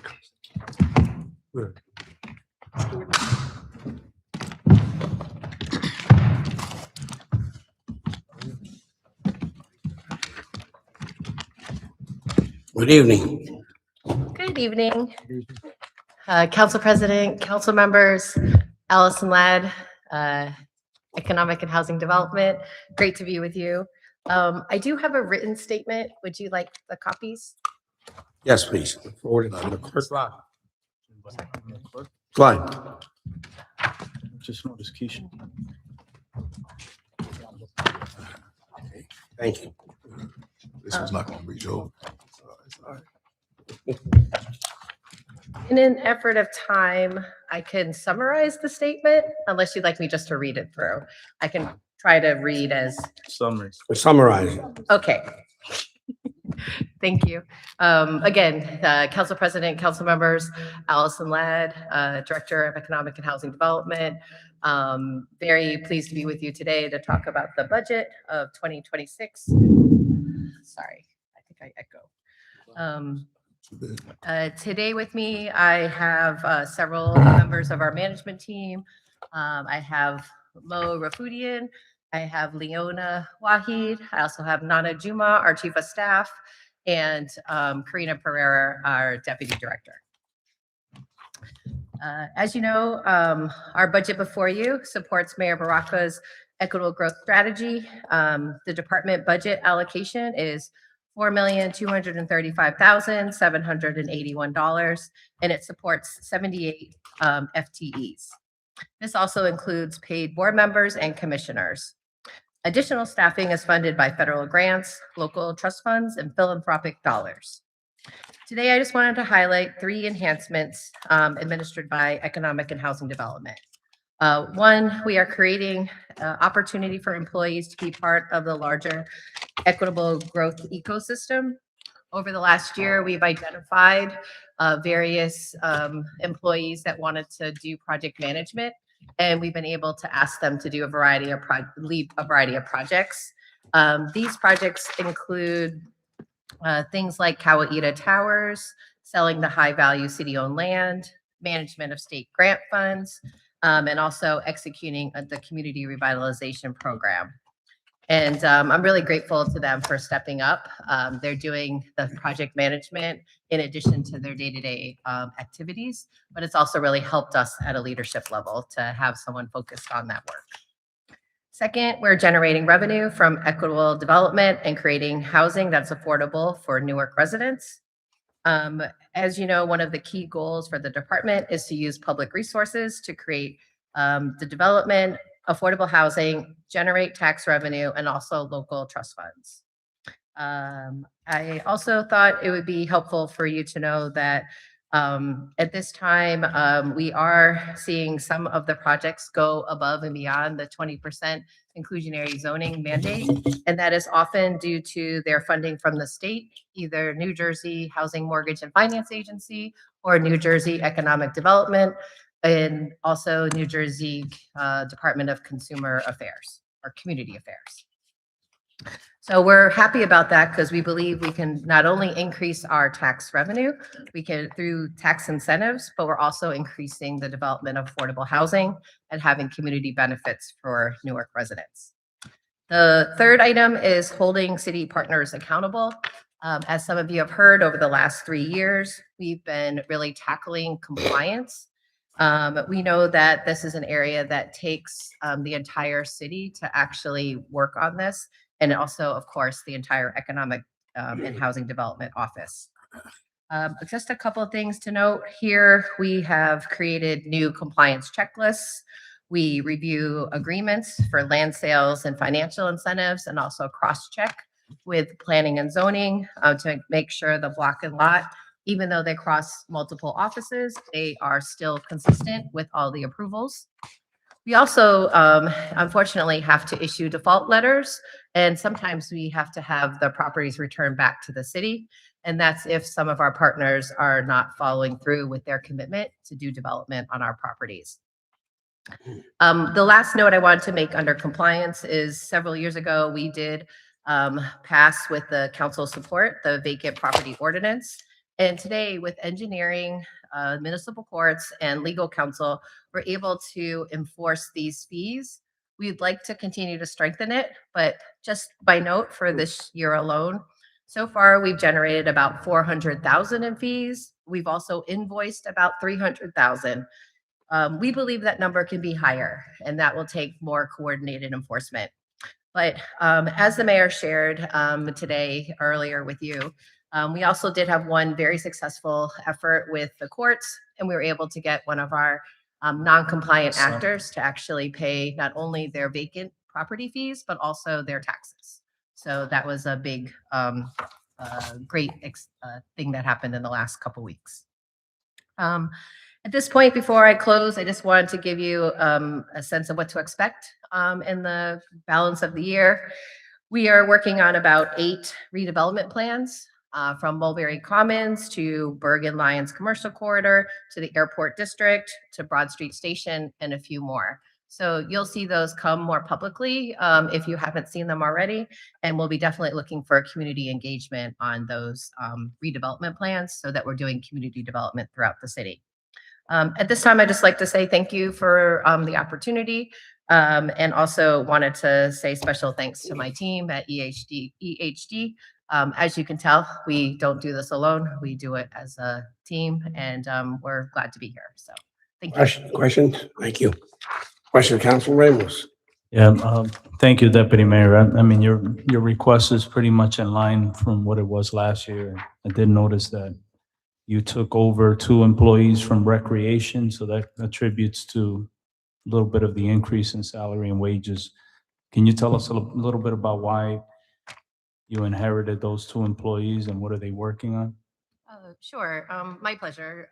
We had 2 interdepartmental transfers, Fayemi Shakur, who is the Director of Arts and Cultural Affairs, and also Victoria Walker, who is the Director of the Arts and Education District. What we found is that the work that they do improves our economy and also does economic development, in addition to cleans and beautifies our city. We felt that the alignment within economic development was more clear than where they were previously. And then I just say in closing, some of the activities in which both individuals lead need funding, and sometimes the mayor asks EHD to help fund those activities. You also have a few of our old communications directors working for you. I'm just kidding. As far as the redevelopment council, that is not included in your budget. I know that's paid for out of some other fund. Can you tell us a little bit about how much money we're spending on redevelopment attorneys and where is that money coming from? Yes, sure. Okay. So yes, I'm happy to answer the question about outside counsel.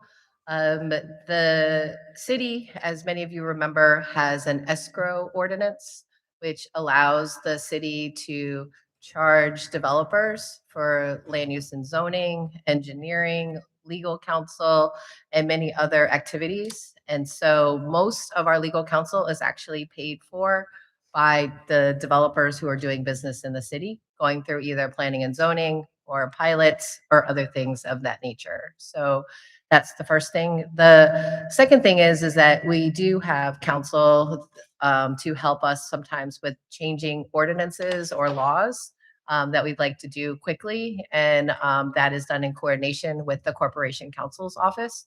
And we're able to move quickly to expand.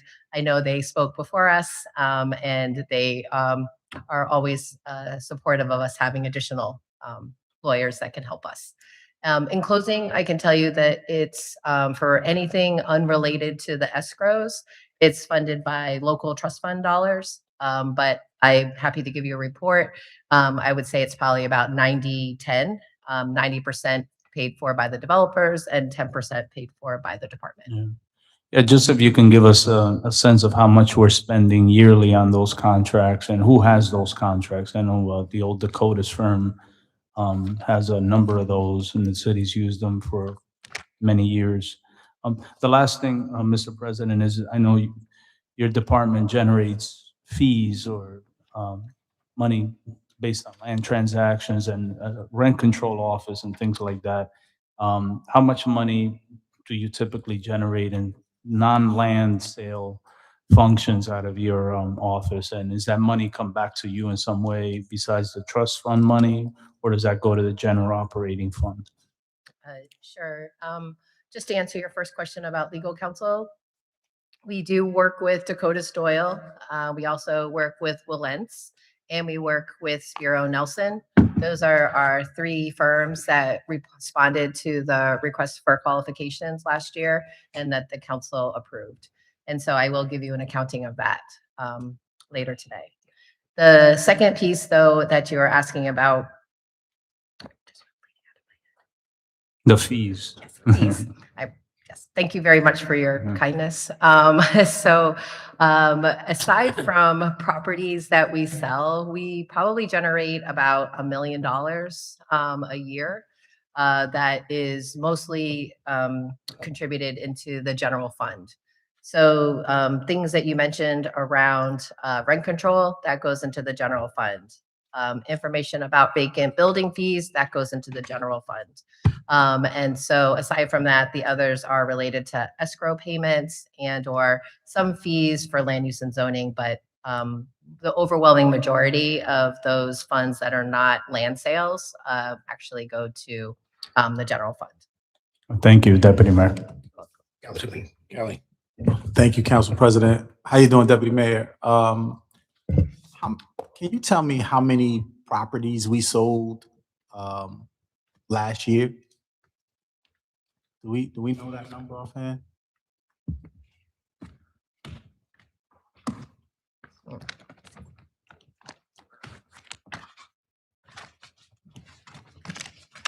Bear with me one moment. Sure.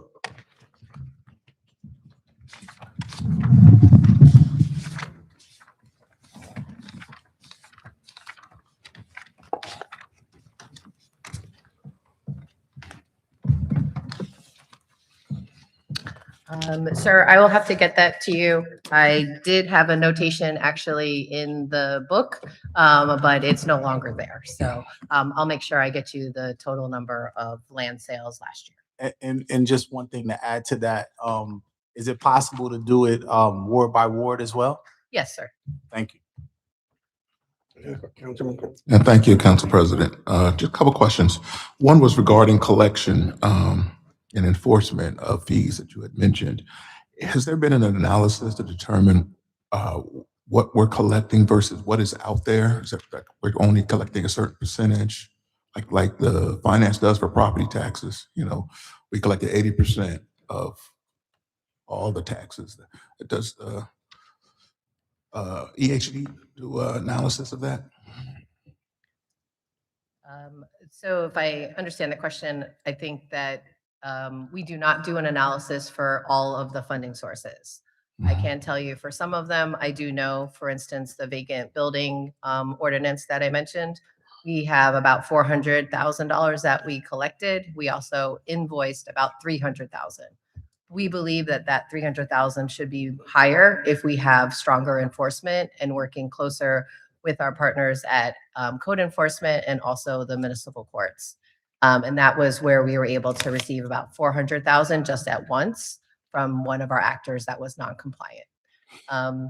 So I would say the second piece is that we do a survey, but it does not mean that everyone is responsible for paying the fee. One thing that you may know is that under our vacant building legislation, we actually have a deregistration process. And that deregistration process is a good thing for the city because we're able to then activate those sites and they're becoming occupied or developed. And so we actually track that too, and I'm happy to provide that to you. So let me ask a follow-up question with regards to rent control.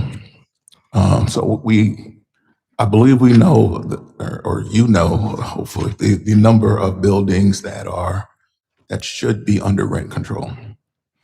And we know the amount that has been collected from rent control. Or maybe I should ask this a different way. Do you know the amount that should be collected versus what is being collected at this point? I do not know the numbers, but I can actually get that for you. But here's what I'll tell you.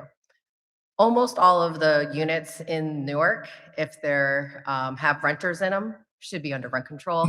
There's only a few exceptions. The few exceptions include public housing, 100% affordable housing, and even with an exemption for the 30-year new construction, they still have to register with the city of Newark and they still have to get their certificate of habitability. The last thing I'll say is that over the last couple of years, we actually, as you may recall, we increased the registration fee to be per unit rather than per building or per project. And so we're generating more than we were before, but I can get that for you. I'd be curious to know that number. One more question, and that's just with regards to, and and I hate to say I'm stepping on something that you might talk about, Councilman, but there are a number of people, how many people do you have in your department that are being paid from outside the department and vice versa?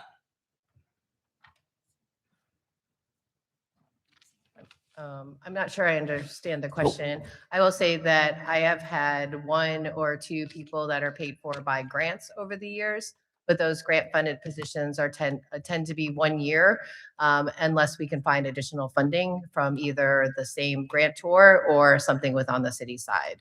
So, So far they are funded just through grants. so currently everybody that's working in EHD is funded through EHD or a grant? CDBG, yeah. If I understand you correctly, we may have one person who is no longer within the department and it did a transfer to workforce development. And we're carrying that as we've worked with the workforce development office and the budget office, given some budget constraints. So as far as I know, there's one person there. Second, there could be others that are on our list for the personnel list, but those changes have already been in effect. They're just not referenced in our document that we gave you because they happen post-production. Thank you, Council President. Thank you, Deputy Mayor, for your presentation. First of all, you have listed 21 provisional employees in your department, and you have some that's been there as long as 2009. Is there a plan to make them permanent? And if so, when? Yes, so provisional employees are mostly due to the fact that people change jobs. So as you may recall through many HR roles, we cannot promote people necessarily within the same position. So oftentimes we use it as a cross-training opportunity and a growth opportunity.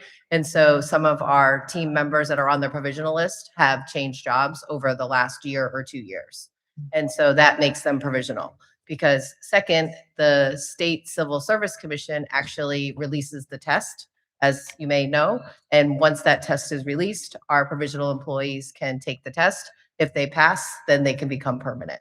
So to maybe be more simplified, it is not in my control to make them permanent. They have to take a test through the Civil Service Administration.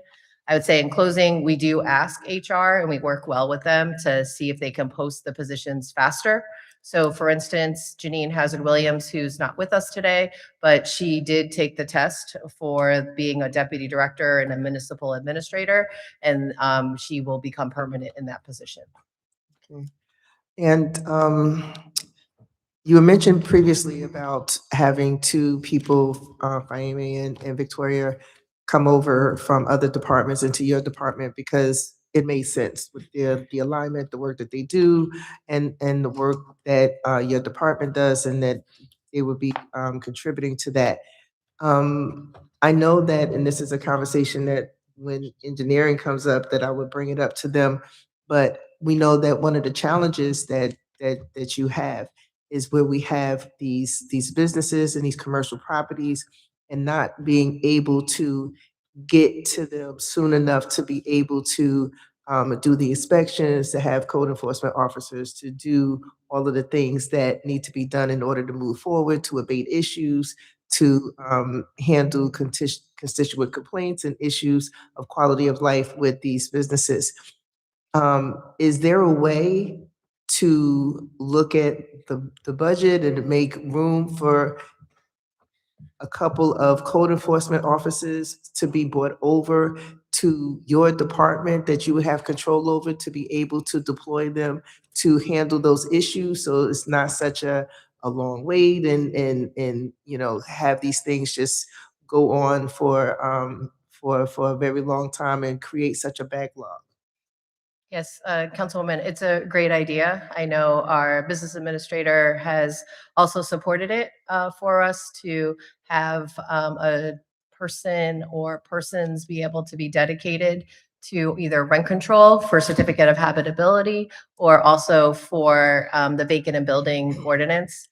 I will say that sometimes that is challenging because they may be pulled to do another activity. But that was one of the reasons why we talked about some of the revenue that we're generating. We think that some of those funds could potentially be supporting the overall city infrastructure. Councilwoman Roundtree. I was looking at, thank you, Council President, Deputy Mayor. So you said that people that are currently working that are not on city payroll, I thought you, unless I misheard you, said there were 2 that are not on city payroll that Oh, are I said being that there paid by were out. 2 people over the last year that were funded by grants. So we have 13 here, so that's just in the last year, the 13 that are here that are funded by grants that are not on city payroll, is the 2 a part of that? I don't believe so. I'm just looking at the last page, page 7.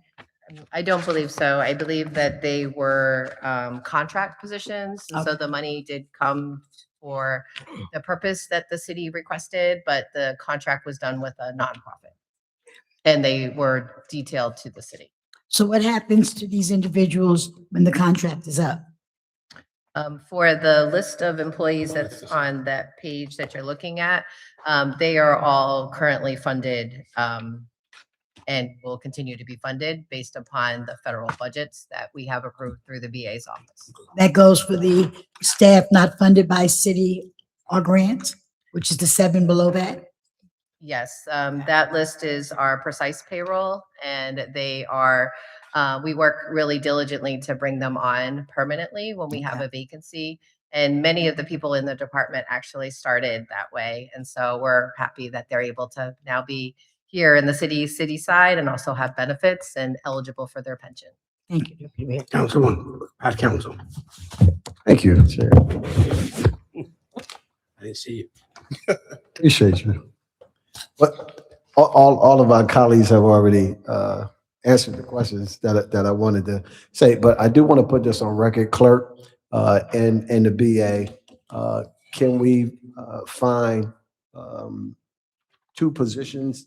I know they're in the budget. If we have those positions for the remainder of this year as code enforcement officers to go under the compliance office that is held under EHD, and so that those 2 code officers were answered to the compliance officer around the vacant lot ordinance and the other ordinances in place that would be able to have these folks identify and ensure that the revenue that is going to be generated and that has already been generated based off the numbers we have will have a singular component. I know that we can be able to half that. And so if we can come back with that notice, if we can put that on the record, just 2, not 5 or 6, just 2 for the remainder of the year. And then as we move into the new budget cycle, they would end up there, but it would go under their Office of Compliance as the work from what the compliance officer is doing, as well as making sure that they are able to supervise and assess the work that is going to be happening with these 2 code enforcement officers as revenue generating ideas from not just the downtown area from individuals who are not in compliance, but also in all of the other neighborhoods that fit under the vacant lot ordinance. Thank you. Councilwoman Jackson. I just have 2 quick things, but very serious things. I have a very serious issue with the Office of Tenant Legal Services. It doesn't exist. I have been at that landlord tenant court almost 4 years, and all the money that they were given should be given back. They have not attended court with 1 tenant at that Essex County Court, not 1 time. They give people advice, including the legal services that's inside, but I'm talking about specifically because we said we would do this. And so because of that, when we go into the rent control office, who then says to the tenant, okay, Donna, your unit is not registered that you're renting from Larry, correct? Only because okay. Councilman, all right. So when I have that documentation, what happens is the Essex County Court doesn't honor it. And so where I should be in a position to sue Larry, because he's not in compliance with my unit, it's not registered, as well as inhabitable from the code enforcement side, Those documents are not being honored at Essex County. This is causing a major, major, major issue. Um, I'm assuming that maybe through your office and the mayor's office, you need to send a stern letter to the new head judge at Essex County. I've already reached out to Glenn Grant and Trenton because this is unacceptable. I did, on the record, we need to understand, 420 families a day for the last 7 months in that Essex County landlord tenant court. And over 200 of them are being evicted every day. And so the problem is when I come in and I have an issue, which many council colleagues have intervened, tried to intercede on, going up there and, try to make a difference for a person, a couple of families, the impact that it needs to have when the landlords aren't doing what they're supposed to do, but then also the lack of revenue that we're generating because I live in the apartment, but it's registered to Pat, right? And so Pat was paying $300, I'm paying $7, right? Because he was there 5 years ago, they never switched it over. So I think that along with code enforcement, we have to have some more stringent fines and tactics against these landlords. I was saying something else, so let me just remember I'm up here with my colleagues. These landlords who are purposely not following the rules, as well as we have to be as strong and stringent against those who hold the subsidies, the new communities, the Newark Housing Authority, DCA, giving residents a hard time with recertification that again says Donna lives in the, Pat lives in the unit, but Donna lives there now, right? And I'm paying $7, but Pat was only paying $3. And so in that recertification process, I'm not even registered. So that's one income coming in because I have 3 children. He only had 2. So there's a different Section 8 based payment as well. That's another level of corruption. I'll just use that word for lack of a better word, that they're engaging in deceiving as well the public and the city of funds that we're due. So I would like to have the Office of Legal Services and those folks down there on the basement, come in here and say to us why they did not assist. And if they claim they did, they need to bring the tenant. I need to see them. I'm sure my colleagues do too. We need to see those folks because they are not walking into court. So what happens is I go in, the judge says, oh, I don't want to see that. I've already loaded my documents up in the e-course. That's how sophisticated some of us are getting now. And they don't even take the time to open it and look to see that we went to rent control. It's not registered. It's an illegal conversion. Those things are going on with multiple people. We have people living in these basement apartments that aren't even habitable. You got people, the furnace is here, their bed is here, the bathroom is over here, the water heaters, so we have people living in some horrific but dangerously unsafe conditions, and we really need to, I have to use whatever I can to be my stuff up here, y'all. I appreciate the smiles back there. Whatever manipulatives I gotta use. But we just need to really look at that, and I would really like for legal services and the Volunteers of America and whoever else, lawyers that came in, because they didn't help anybody. And that's a sad story because we have many homeless people now that we are over inundating the homeless office with because we haven't been able to give people that proper legal help. When they come into court, they have the top notch.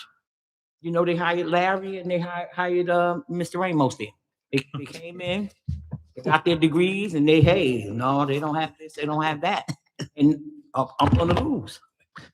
Councilmember, I am disappointed that I have to say this, but I'm glad that I can agree with you. It has been a time of disappointment. We are working to address it. Thank you. As well as I have said to my team, I am going to landlord tenant court. I did not think there was a need for me to go. However, I now know I must go. That's one thing. The second thing is I'm going to tell you that when we have done the redevelopment agreements and we've gotten the properties back, the reason why we're successful is because I go to court and I speak in front of a judge. Right now, I speak in front of the same judge about the properties in which now we have been reverted back to the city. So to your point, and in support, I agree that our relationship with the courts needs to be improved. And I am committed to doing that in the same way we did with the property management real estate side. I know it is not a adequate answer for you today, but I will assure you that we are working on this. I have Nana Juma, my chief of staff, who's actually leading this conversation with us and working with HR to find a way that we can improve that office. So I'm committed to that, and we will do better. Thank you so much. Appreciate that. No other questions? Thank you. Thank you, Council President. Pleasure to see you. Next department. Thank you. Engineering. We just gotta eat. Literally, like, sitting there.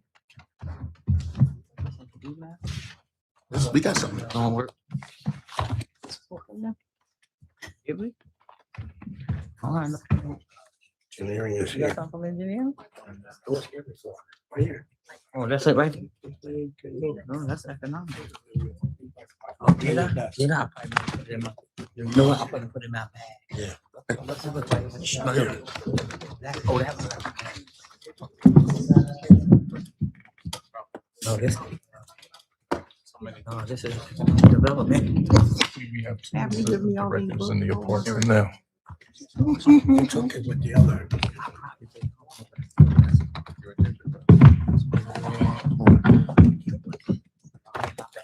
Thank you, sir. Got it? They gonna make. We can go ahead. Bathroom director, Good evening, how are you? So, good evening, Newark residents, Honorable Council President Quintana, and members of the Municipal Council. My name is James D. Adams. I'm the Director of Engineering for the City of Newark for the second time. With me is Assistant Director Ramon Concepcion. I have Manager Murphy, I believe, is in the back, and also Sean Savage, who's the head of the Traffic and Signals Division. Our construction official, George Perdone, unfortunately could not be with us because he's having a medical treatment. So in the interest of time, I'm going to make my opening statement brief. As you well know, the Department of Engineering consists of 4 divisions. There's a director's office, which manages fiscal, personnel, and administrative functions. There's the UCC office, which handles permits, plan reviews, and inspections.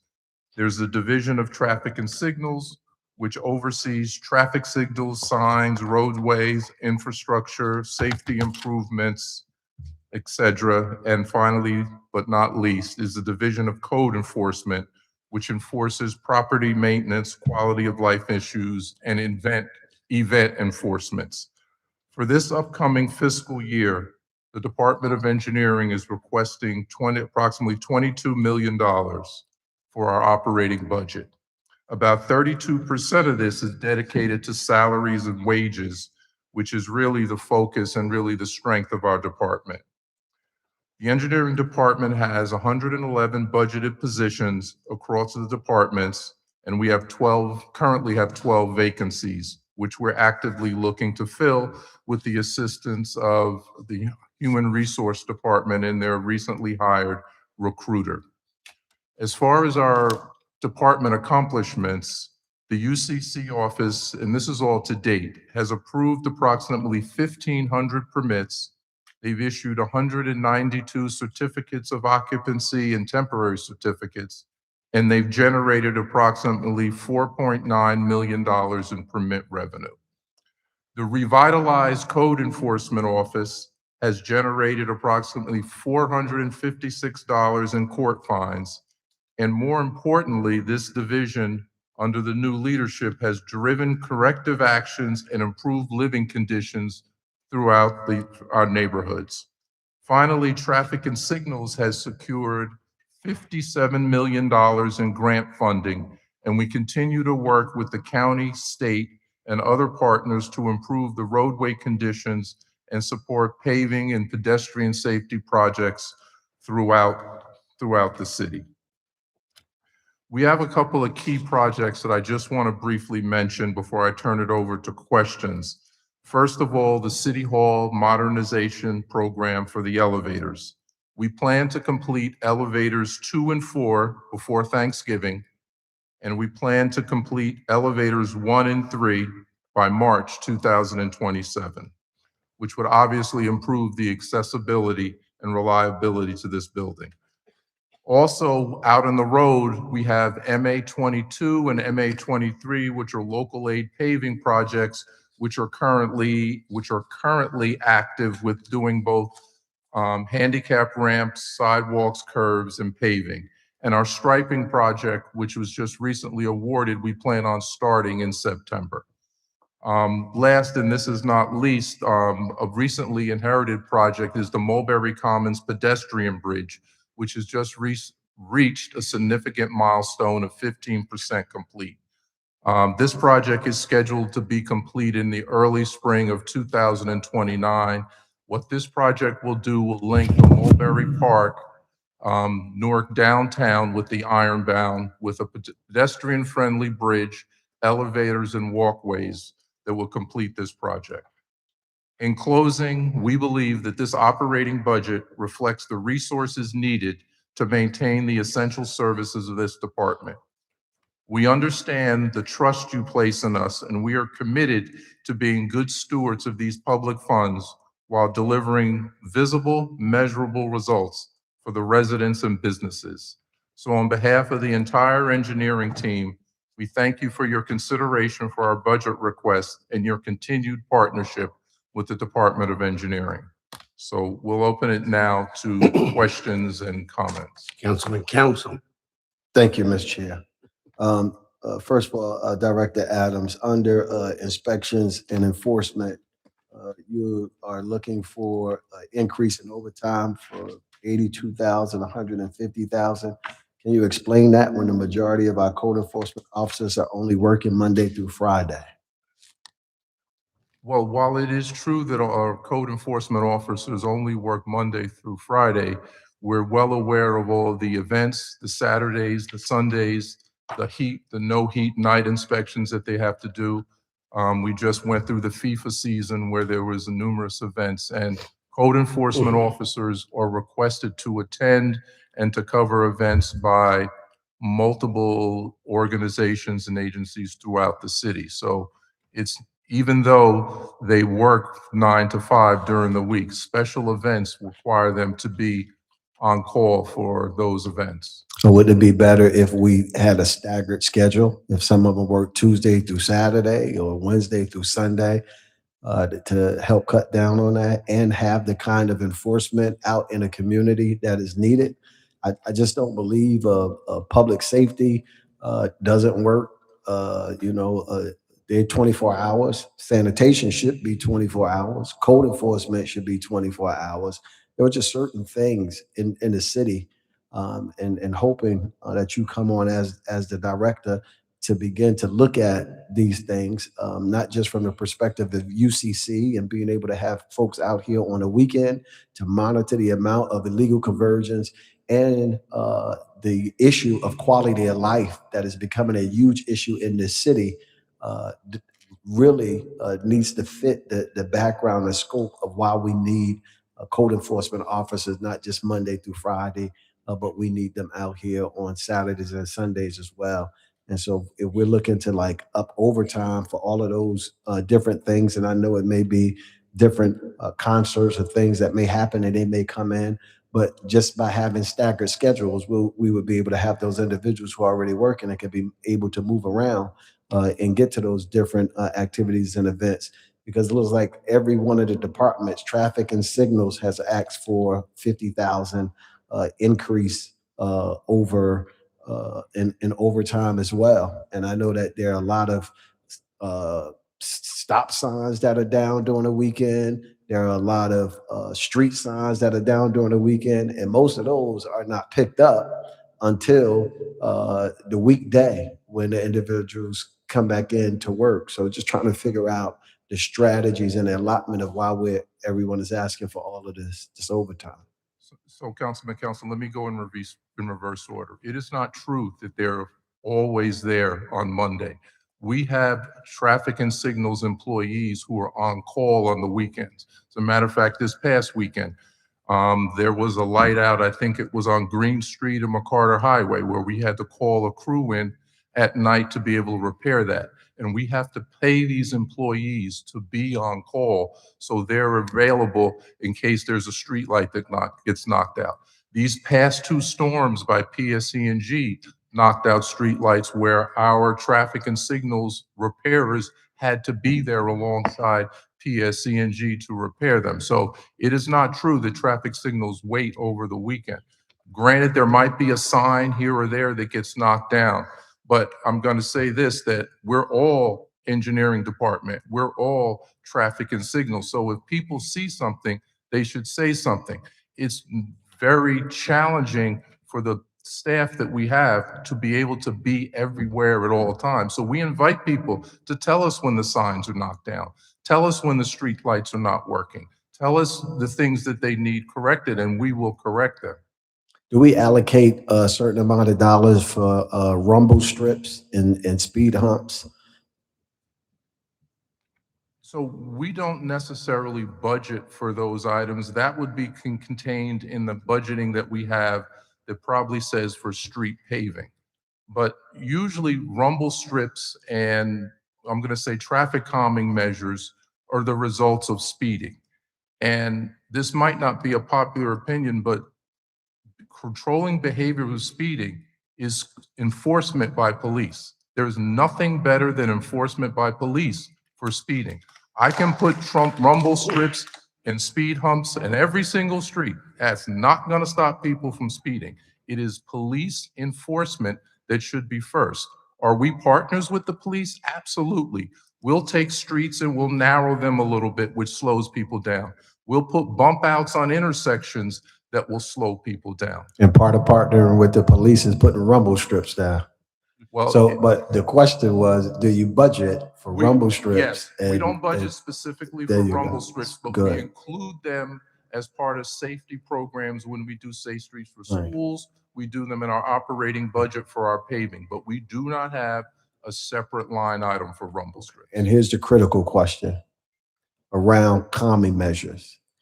A couple of years ago, we asked for a couple of things, and the BA and administration adhered to it, put aside $200,000, and we wanted innovation and calming measures, like flashing stop signs instead of the old just red that's been there for a long period of time. Signs that were able to read, especially at night. Doesn't matter if it's LED installated or whatever it is.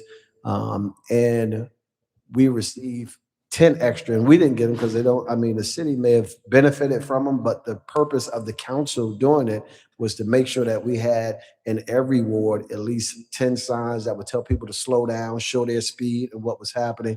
What we got was some extra equipment that they were able to put up in different areas that was warning people about events and activities and all of the other things that we fought hard for to make sure that they go back to the residents so that the residents could be able to see that these common measures and traffic concerns that they may be having is being attentive to around the city. So I want to come back again almost 3 years later and say, is there a possibility that we can get more innovative traffic measure signs around our communities like they have around the college areas with the flashing lights and walk across the street and all around our school areas where we don't have them, but we do experience a lot of accidents, right? So just asking that question. And if we don't, then what would it take? Like, what would a number be? 100,000, 50,000? What would that number look like? Councilman, I couldn't tell you what the number would look like, but we can look into that. We can look at all measures as far as traffic calming. So if we requested from the BA to set aside or find another $200,000 in this budget to help us with some other innovative calming measures to help us, to help our residents, would that be of great harm or great service to the residents of the city? Councilman, I can't say it's going to be great harm, but any money that the business administrator would allot for traffic and signals or traffic calming devices. Would it solve all our problems? No. In order to solve the problem of pedestrian safety in Newark, it is concerted effort by more than one department. Engineering is just one part of the solution. And that part that you're a part of would give some remedy or some assistance. It would give some small assistance, yes, but it wouldn't be the solution. So to clerk, the we're entire going to problem. request from the business administrator if he can find $200,000 in this budget to help and assist with updated, innovative calming measures that are not standard. And I see Mr. Savage shaking his head like he didn't want them, but we do need them. There's been major accidents around Madison and 17th Street, which is a school which needs them, along other areas in our neighborhood. We need to, upgrade. Many times we go to other different areas and communities and they have upgraded, innovative calming measures, and we are antiquated. And we have to just acknowledge that and not fight over it all the time. Councilwoman Bay, Councilman Trump, and then Councilman Ramos. That order. Thank you, Council President. Thank you, Director Adams. So first thing, just to kind of piggyback off of what Councilman Council was mentioning about the overtime. Everyone that you have listed with the overtime amounts, are they all permanent employees or provisional? I haven't broken it down, but I can provide that information. I'm not sure if they're all provisional or if they're all permanent, but the allocation of overtime does not depend on whether they're provisional or permanent. No, I understand that. So you have listed about 21 provisional employees. And again, I'm asking this of every department.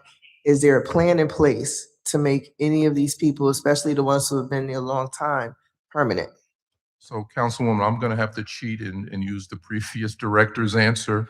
I do not have a plan because like I said, like she said, the provisional to permanent is a function of the vision of the state and whether the people pass the test and whether they're qualified, if it's education or experience, or whether they pass the test. Would I like to have more permanent employees? Sure, that's the goal, but I do not have a plan to specifically make a certain number of employees permanent over a certain amount of time.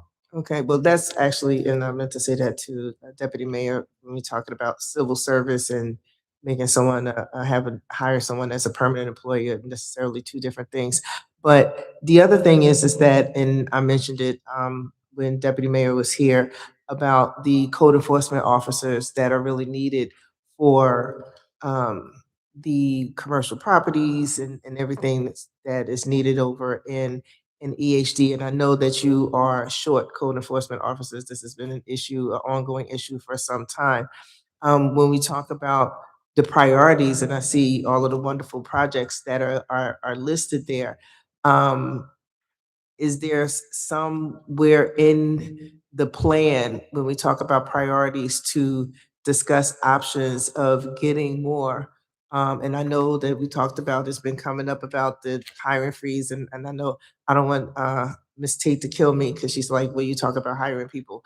But but the thing is that when it's like six in one hand, half a dozen in the other. So if we get more code enforcement officers, yes, we will be spending money, but then we're able to generate the fees and fines that we need that would be able to create revenue that would be able to pay for them. So it's just like, what comes first, chicken or the egg? So are there even conversations and a plan around that we can support? So Councilwoman, yes, I'm not going to say there's a plan. Let me say this.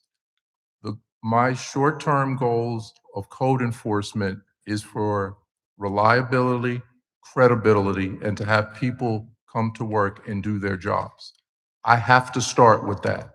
Manager Murphy came in and she reallocated people to different wards and put different supervisors in different wards because we had to quickly assess who was working and who was not working. And was it a problem of the ward or was it a problem of the supervisors? We have to be able to hold our supervisors more responsible. We have to hold our code enforcement officers more responsible for what they do before we can look at anything else. We have to go back to the basics. And that's what we're doing right now. Are we saying that more code enforcement officers is off the table? Absolutely not. But some of the first things that I had to do since you brought up code enforcement is we had to issue a uniform protocol, an SOP for uniforms. So they wore badges, they had IDs. The next thing we're doing is we're going to put their pictures on the website because we get complaints from the residents that I don't know who was there. I don't know who so-and-so is. So we're doing things like that to provide credibility to the existing officers that we have. So yes, what you've said is a possibility and we can look into that, but I can tell you it's not my first priority. Councilman Crump? Yeah, how many code are under precise? Part-time, CSS, part-time code enforcement officers. You have that number? I think it's about 10.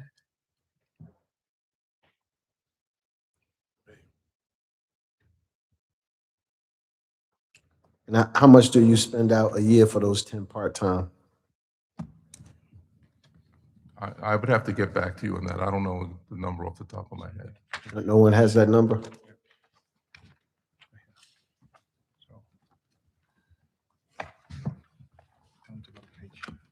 Page 18.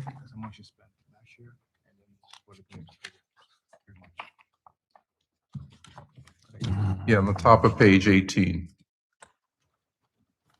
And then it has the amount spent to date for $366,000 for 2025.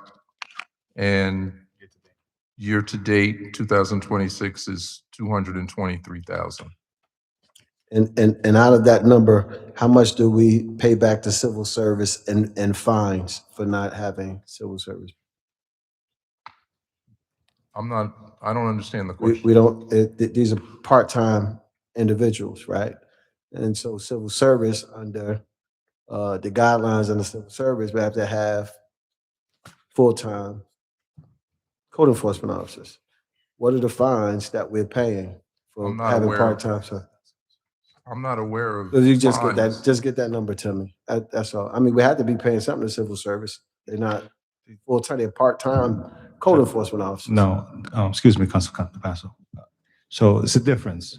The CSS employees is paying for a separate program that doesn't correlate or tie into civil service. I know, but I'm asking you, Yeah. what is the fines that we pay? I don't believe there is a fine to it, We don't pay any fines. not that I'm aware of, no. But we could look into it and let you know, but not that I'm aware of. Councilman Crump, and then Councilman Raymond. Thank you, Councilman, Council President. So just to kind of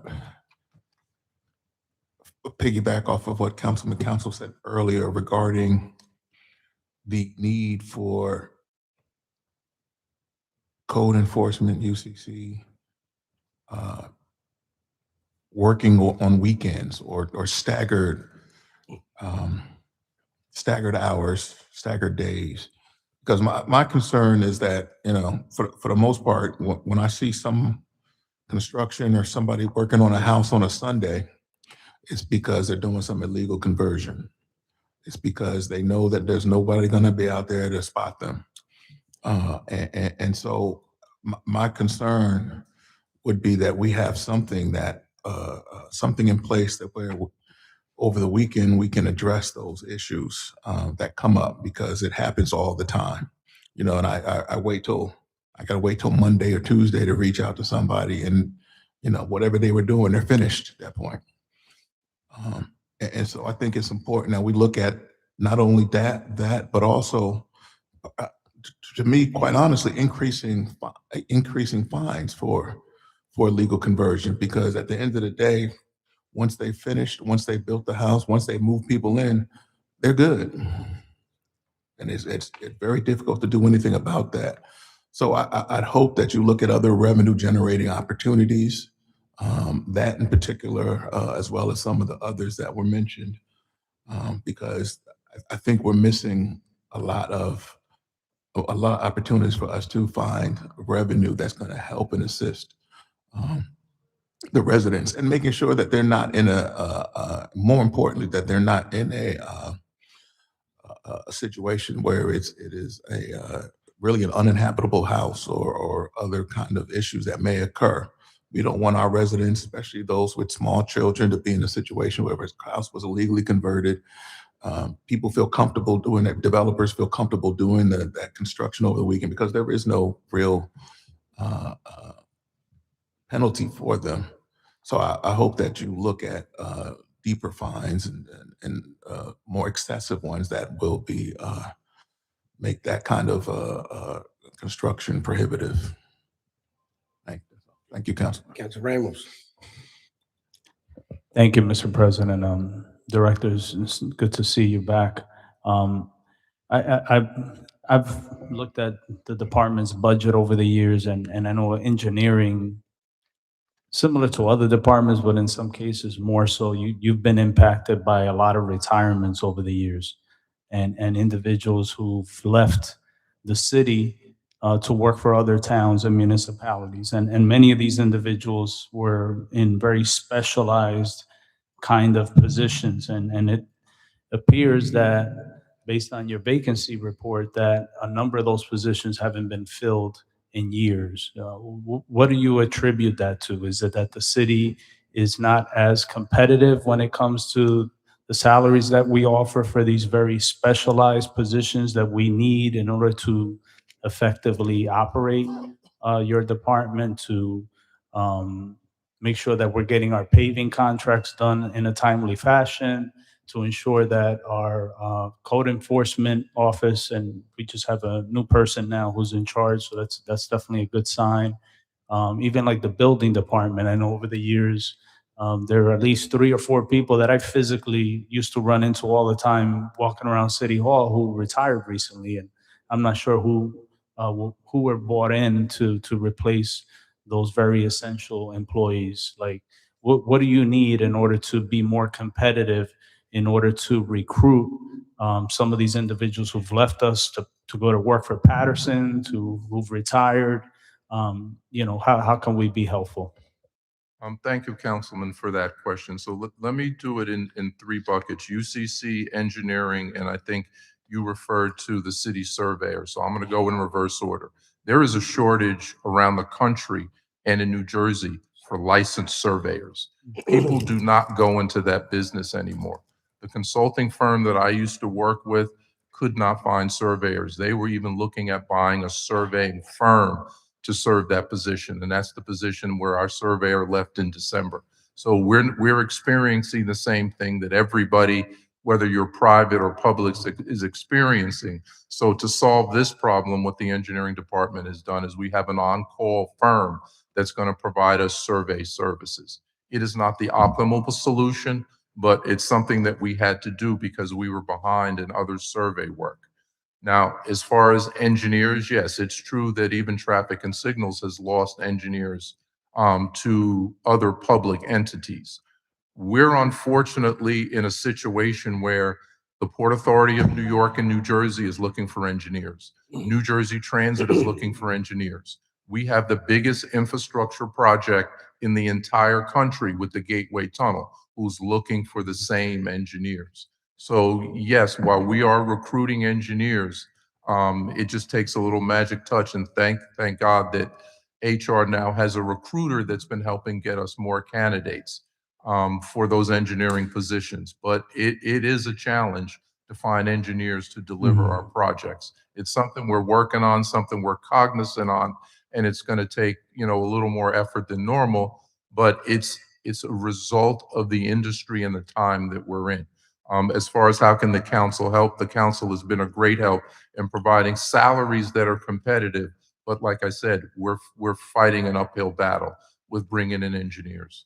Now, as far as the UCC office, code enforcement, yes, you're absolutely correct that our salaries were not competitive with neighboring municipalities, and people were leaving for $20,000 and $30,000 more and doing less work.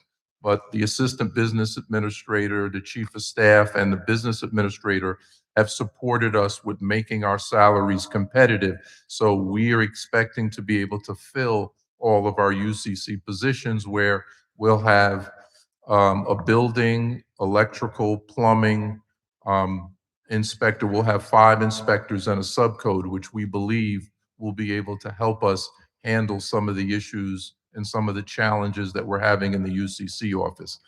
Now, to get back to the question that was asked before is, yes, UCC does work on Saturday. We work half days on Saturday. There's either one of the subcodes that is on call, but we do not work on Sundays. We definitely are looking at that because we know what the reputation is, that if you can build it on Sunday, you can get away with it. So we absolutely will look at that and probably try to do staggered work weeks, Tuesday to Saturday or Wednesday to Sunday, as far as that, just for illegal construction. Because as a matter of fact, when I was here before, we actually had one person who, that's all they did for 5 days out of the week, is drove around looking for illegal construction. Yeah, and Mr. President, agreeing with my colleagues about, the fact is that a lot of this illegal activity does happen on the weekends, it happens in the evenings. And as you onboard new people, and I'm sure some of this is you have to have an agreement with the union to make sure that the schedule that encompasses evenings and weekends is recognized as a schedule within their collective bargaining agreement. But you do have a lot of vacancies, and I believe that as you go out there and recruit individuals to potentially fill these vacancies, offering them the off hours as an alternative is something that we should be able to do as long as it's acceptable within the collective bargaining agreement. And I know for a fact that there are a lot of retirees in this space that sometimes look to come back and do part-time work. Maybe those individuals are ideal candidates to do some of this work during off hours and weekends. One other piece I want to mention, and it's in reference to the traffic calming measures. I agree that the police division has a lot of responsibility here. The reality is that traffic enforcement is not a priority anymore. We don't have radar enforcement. I could speak about the North Ward. Years ago, there was a radar person on Bloomfield Avenue. There was a radar person on Lake Street, and we have not seen that in a long, long time. The sheriff's department on occasion will have a grant that they utilize and in some instances place officers in Newark to do crosswalk enforcement, to do some speed traps. But that's something that we'll talk to Director Miranda about tomorrow. But I do agree that there are opportunities for us to do things in each ward to assist with traffic safety, and it involves technology. You know the business better than I do, but I know in Branchrow Park, very recently, the county installed these digital signs at every crosswalk. And I could tell you, as someone who drives through that park almost every day, people stop now for the first time because the little crosswalk thing lights up. When someone's ready to cross, they press the button, the light lights up, and people will slow down or stop. So those are the kinds of things, I know Councilman Council asked for 200,000. I think that'll get us speed strips on one block, maybe. That's the way government works. But maybe out of the city's capital budget, we can talk to the administrator to see if there's some money available that you all can utilize to maybe do just one small project in each ward. I think that would go a long way. Councilwoman Jackson. All right, here we go. The problem child. We're gonna hire more code enforcement officers. I don't even want to hear it. I'm sorry, sir, no disrespect. But we are so far behind. You know why the Halo building is sitting there? Right. Because it's leaning. Because we weren't watching. You know why Councilman Kelly and he said, oh, down there they spraying it. Okay. But do you understand when it rains and gets on that wood, that mold is forming in less than 48 hours. You can put all the spray they want on it. When they build in suburbia, they cover those buildings with plastic all the way around. And we have got to stop letting builders, LLC boys, anybody disrespect us because they throw up anything. It was about 6 years ago, we had somebody from Teachers Builders come in here and say they had mold. That's Corey's crown jewel, Booker. That's his crown jewel. But there's mold there now. And so mold is, we're learning how that goes. So we have to. And we have to get people that know what they're talking about. So guess what? Provisional didn't pass the test, no disrespect. Because almost every meeting, I get a little pushback from them. I don't even care. I need people that's qualified, that can get in court and get me money. That's what I need. I don't need a lawyer coming in for the owner saying, oh, John is not certified in L17-4, building code 32. I don't need that. And they're doing that. And we're losing over there. Because now we got to make a deal with Larry. Yeah, because he knows I'm not certified. He's like, oh, well, I know you gave me 49, but I'm only going to pay for 10. And that's got to stop. And I'm not personally talking about anybody, and I don't care who feelings get hurt.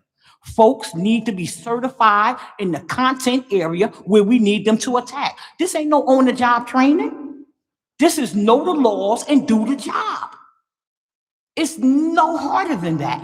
I need somebody to walk in the apartment, know that a mold mushroom is coming through the wall, just identify it. You don't have to do anything. That's what the public health officer is for. And I got to get you some more of them because we don't have any of them.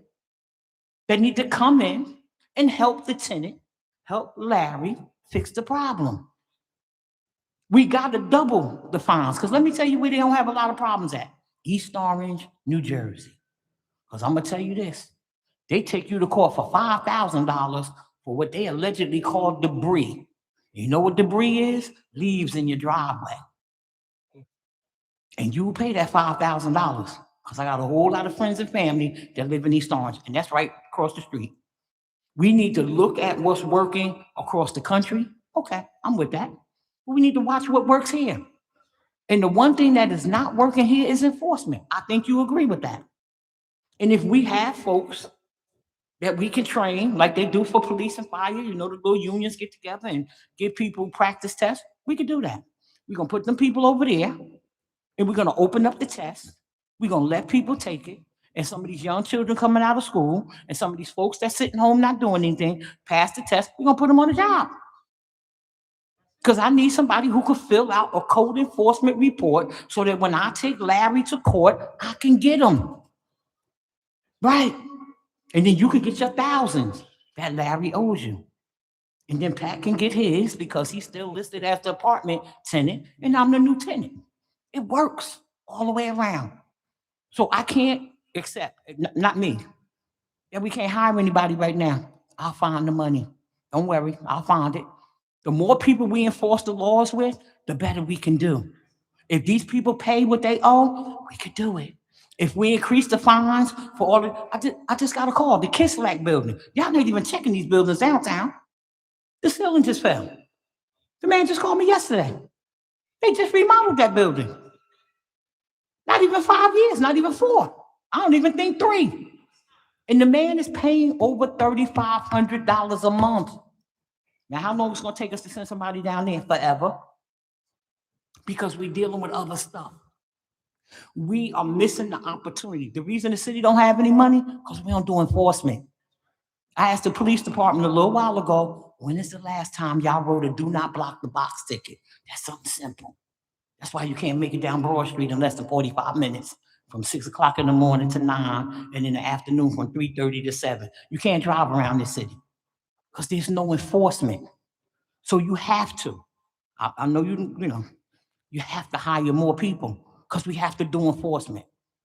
Now, I understand y'all think these bumping out the curbs are a good thing. Not in the urban area. Not in the urban area. What you have done to the traffic in the urban area, you killing us.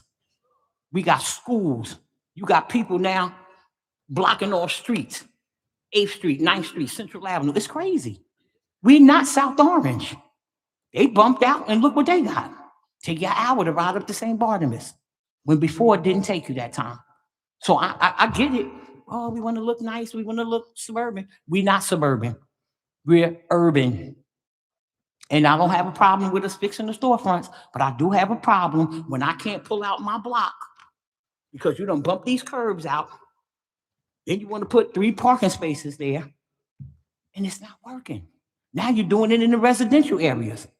I don't know what you're doing on 14th Avenue, 15th Avenue, or 16th Avenue with these little ditches that's there. It looks like the sewage, they might be doing something with the drainage, but you done took a whole parking space away.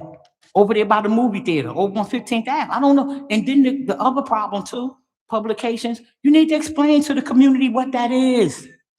I'm a resident, council person now, that title going. I stop my car, I get out and I ask, what are you doing? Because you got to let the community know. And then we need to coordinate what we're doing. It shouldn't take me an hour in the morning to drop my granddaughter off at school because you started construction at 6:30. Can't do it. Traffic and signals. We got a hard road there, right? We need 15 officers on Sanford and South Orange Avenue, right? Because they don't even obey the police officers. So, I'm not gonna put too much on you because the crossing guard in a lot of areas where it's high traffic, it doesn't work. But we gotta have some more handicap signs. We gotta have some more beeping lights. And I think the partnership needs to come between the city, the county, and the state. Put all them dollars together and make it happen. South Orange Avenue and 6th Street and South Orange Avenue and 7th Street, there is an accident at those 2 intersections at least 4 times a week, at least 4. And so we've asked the county to put those traffic calming little people in the street, right? Hasn't happened because it's Newark. They don't care. But we have to begin to do some things. You have to, sir. We got to find some. I'll put it on my page. We need engineers, code enforcement. Let's open up the list so people can go take the test. See, the other part of the problem is I have young people. We have young people that are here that could take those tests and pass them. It's not open. So the next challenge is open the list up. Let people go take these exams to come in and work as permanent people to be vested here. Because if you get a couple of young people in here that's going to go in, it can make a difference in your unit, make a difference in the front of his home, right? And we can help people back and forth the way we need to do this thing. Because we're not on top of it. The generated revenue for these other towns, when they give their reports from the courts, they got millions. We don't have millions because there's no enforcement. So you got to make an example. Pick 20 people in each ward and making them example. Not one, because that's not enough. One person paying $400,000 in the court, they don't even care. But you take 20 people from every ward, these LLC boys, and get them in court and let them start playing. The message will get out. Now, the weekend enforcement. Let me tell you something. And I'm going to end with this. This illegal conversion, building what I want to build, put what I want to put there, make my own driveway, put up my own speed bumps in front of my house, it's out of control. It's not a weekend issue. It's all day. The first week I was down here, I rode around. I called in 25 illegal conversions, construction jobs with no permit. 25. Know how many hours it took me to ride to do that? 4. Because I live here. And these people are not going to keep doing this. You're not going to keep taking residential areas and making them into a room, don't even have a window, no electrical outlet, and you're going to tell them Section 8, that's their fault, sir. That's not your fault. But you're going to tell this the 3rd bedroom. We have people that have no rear egress. You can't wait to not hire people. You have people living in units where they don't have a back door, sir. The baby that died on Astor Street, she died because there was not a back door. I'm not ready to wait for one more. I'm very serious. I'm not. I wasn't then. But we have got to, this is an emergency in this city because we've let it go too long. I know you were here before. I think the conversations you and I have had, though brief, were great. I think you're gonna take us where we need to be, but you need 100 people tomorrow. And I need to help you get them. And guess what? I'll find the money. Don't worry, I'm very persuasive. We gotta have it. We gotta make it happen. Because we're gonna keep building stuff that's gonna be inadequate for people to live in. People should not be moving in a unit on Monday, and within 2 weeks, the ceilings are coming down. Something's wrong, and that's happening right now in real time. So thank you. Please open up the list. Please let people apply. I'll find the money to pay them. Don't worry. I'll have a meeting right here and be like, look, we might can't pay you for the first month, but if you get out there, write those tickets, I'll go collect the fines. We'll be able to pay you within, I know it's illegal to say, I know, shh, don't tell Mr. Pennington I said it. Any other questions from council? I don't really have a question, but I do want to Councilwoman Jackson's point, I've seen you out in the community in all the wards with Officer Murphy and other directors now identifying some of these things. So she is correct about that, but I don't want to make it seem like, because you just got back and you have been identifying a lot of illegal conversions. I've seen you in the South, I've seen you in Central. Of course, it's not enough. And we do need more code enforcement officers. We do need, and since Councilwoman Jackson's going to find that money, you know, we pray about that. However, I don't want to take away from, since you've been here, that you have been out with your department, literally walking the street, identifying properties that have illegal conversion. I don't think I've ever seen that. I know that the mayor's been walking with the different council people as well, identifying not just illegal conversions, but a whole lot of other stuff with engineering. So I just want to put that on record, because you as a director, I haven't seen that in a while, and I know it's the administration doing it. And I know we need more of it. And as you identify it, I believe you're abating the problem, shutting down projects while you're on the street with those departments. So we do need some more help. I do agree with that. And I mean, across the board, because Councilman Council 4 years ago, when we came on the council, was talking about illegal conversions. I mean, they had landlords literally cutting 2-family houses into 6 apartments. And it was just horrible. With never mind egress, it was like not enough space for you to even live in, like a matchbox, that the landlords, because there was no oversight. So we just pray that as you move forward as a director, that these issues won't come back to us without a resolution and then without doing whatever is necessary to get your necessary personnel. Also, in regards to the construction code official with Mr. Perdone being out, who is handling his assignment? Oh, you can't give me the name. I just hope that someone is. He was only out today. Oh, He okay. He couldn't attend this hearing. That's what. Oh, okay. Thank you. Any other questions? Director, I just want to thank you. I've known your work, your track record, because we worked together prior years back. And your short term here, you know, it's been a short term for you. Yes. So, and I want to thank you again, but in terms of what I vision, there needs to be a traffic study on Broad Street. The lights they're not in sequence. And it's horrible. The last time I remember that there was a study was some 40 some years ago. And I think it's time for us to do studies, traffic studies. Houston has done them. Atlanta has done them.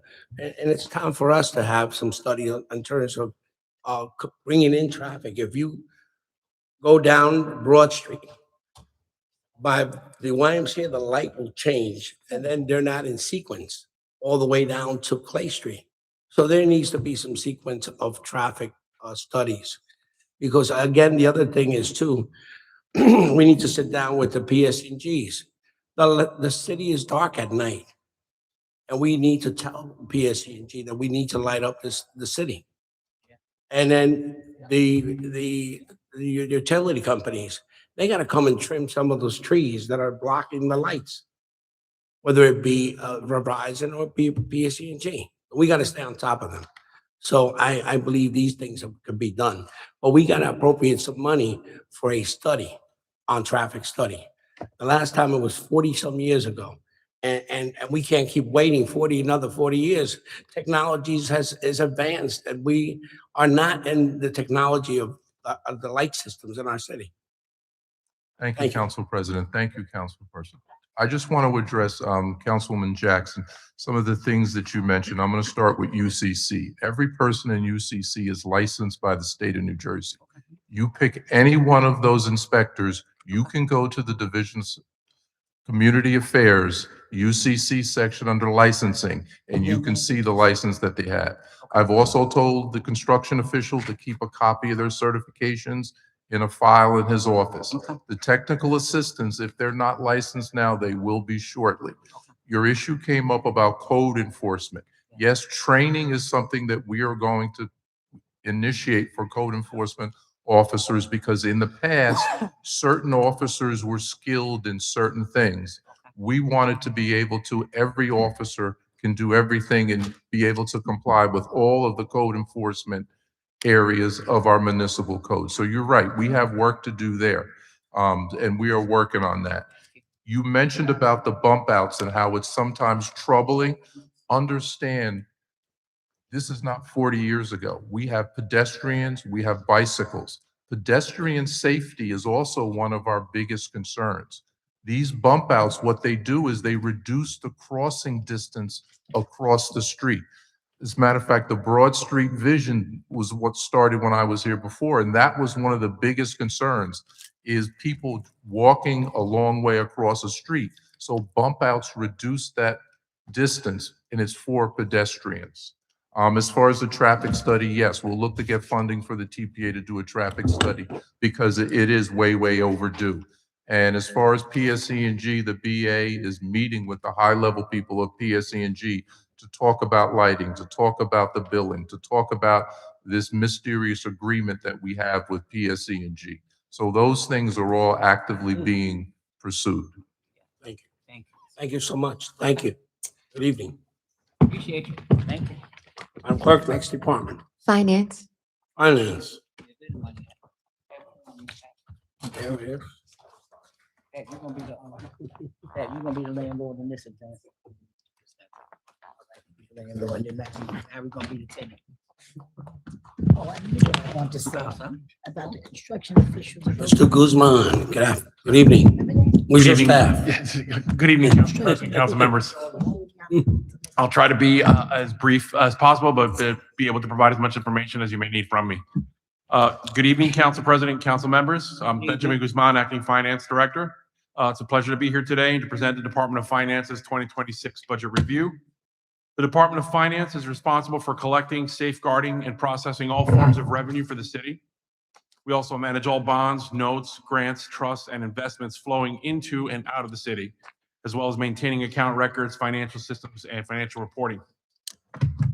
As of January 1st, 2026, the city's cash position for all funds totaled $463,928,261, compared to $324,894,334 for the prior year. That's an increase of 29.97%, which is mainly due to the improved performance from our water and sewer utilities and their collections. Our percentage of tax collections increased from 95.49% in 2024 to 96.17% in 2025. We continue our efforts to collect delinquent and current property taxes by implementing outreach programs, encouraging property owners to pay their outstanding balances, and to make sure that property owners are up to date with their any outstanding liens. In 2025, we collected over $18 million in delinquent taxes, and we're estimating to collect approximately $20 million in 2026. City continues to successfully price bonds and bond anticipation notes, garnering more than sufficient subscriptions at each of our sales. And Moody's Services has maintained the city's rating at a Baa1, which was increased a little over a year ago. At this time, happy to answer any questions that the council may have regarding our department's budget and anything related to the finance department. Any questions?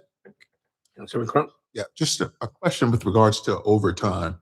Yes. Over 2025 to 2026, it just seems like you're currently at almost what you were a full year last year. What is that attributed to? A majority of our overtime in finance is usually 2 times of the year, primarily in the beginning of the year when we're preparing to close out the prior year, getting our annual statements ready, and finalizing whatever reporting we need for our statutory and single audits. It also happens towards the end of the year when we're preparing to close out, especially grant accounting. That's a majority of the issue where the overtime. We have noticed that in the last few years, we have been a little bit backed up with our audits. Therefore, we're trying to get back up to date and be on a better schedule than we are in prior years, and that has attributed to some of the increases in the overtime. We tried to alleviate some of that by doing alternates, whether it's compensation time or offering some type of flexible schedules to employees. But we do realize that we need to try to curb that as much as possible. Okay, because I mean, it looks like you'll be over from last year at this point. Or At this, we may again, we're trying to curb some of that overtime. I'm trying to do that at this point right now. Our goal is to either remain at the same levels as the prior year and or try to be under that if at all possible. all right, thank you. One other question. In terms of revenue generation, is there anything new that you're proposing to do this year that you weren't previously doing? Something to increase revenue? Other than sustainable revenues, at this time, we don't have anything. We are looking to expand in other areas. We don't have anything definitive at the time. We are looking in hopes of expanding some of our special taxes revenues, again, making sure, again, through enforcement. And also looking to any of those special taxes, if they are in arrears, to work with them in order to collect that and make sure we stay on top of that. And also to look out to see if there's any areas, any businesses that fall within that special taxes area that may have not been filing in order to create there. Now, if we don't know at this current time if there are any new sources of revenue, we're more than happy to look into that. And if studies need to be done to see if there's anything else where we could create additional sources of revenue for the city, that would be beneficial to us. All right, thank you. Councilwoman Jackson. A couple of things, sir. Yes. In reference to parking, Yes. what would be the cost advantage to dissolving the parking authority and bringing that revenue back in-house? I really couldn't answer that question for you right now. I do know that some years ago, and this may be prior to my tenure here with the city, that a lot of the parking enforcement was handled internally prior to the parking authority being reestablished. There are some benefits to having a separate entity handling that, but we would have to do a study as to what the costs would be, not just the revenue that we would gain from taking that over, but then there's also be costs involved in absorbing the employees that we would have to then take on, the parking enforcement agents, the collections, and the operation of, just for perfect example, the parking garage behind us here, and other parking structures and lots and areas that they run. So an analysis would have to be done to see if it would actually be beneficial to bring that back into, under the control of the city. Right. Well, I would like to see us do that. Miraculously, the city of Orange just went to the local finance board and asked for their parking authority to be dissolved. I think we need to do the same thing. When I look at other municipalities like East Newark that pull in $200 million a year for that little town from traffic enforcement, I think that with the price that we've put our tickets at, the event parking, so forth and so on, I think that needs to be brought back in-house so that we can count that in our court revenue. I think we could take that parking deck down there and do something a little better. I don't like the fact that employees have to pay to park downtown while they're parking. I think that's taking advantage of folks. I mean, I don't know how it works, but I just do not think that the Newark municipal employees, police, fire, those working City Hall, whoever else should have to pay to park in a parking deck that is our parking deck. And I think that whole thing, we need to do the study on that. And I just think those funds need to be brought back in-house. So if we could look at that, with the amount of tickets that they generate, et cetera, during the day, the event parking tickets, all of that, I think that it's cost effective for us to look at that and bring that money back in-house. So we could probably use those to hire some more code enforcement officers, hire some more traffic enforcement officers that could then line the 21, the McCarter highways, the Clay Street, the Bridge Street, when people are blocking the box. Not necessarily that a physical officer, and I made this suggestion at the meeting, that a physical officer has to engage like they do in New York. They have traffic control personnel at the bridges at the tunnels. And when folks do block the box, that person walks over, how you doing? Roll your window down. Let me have your license, and they issue them a ticket. And I think we need to get to that to bring more revenue in-house that we can do other things with. It's gotta be, cost effective. I just have 2 more blue papers, and I'll be done with you, sir. Okay, we have the attorneys. Okay, so in terms of, I'm on page 17. In terms of the attorney groups that we have that are representing us on finance, is there any way we can scale any of that back, or am I misreading it? The justification for all line items, services by contract agreement, is there a way we can scale back all of those outside attorneys that we're using, or just let me know I'm reading that incorrectly?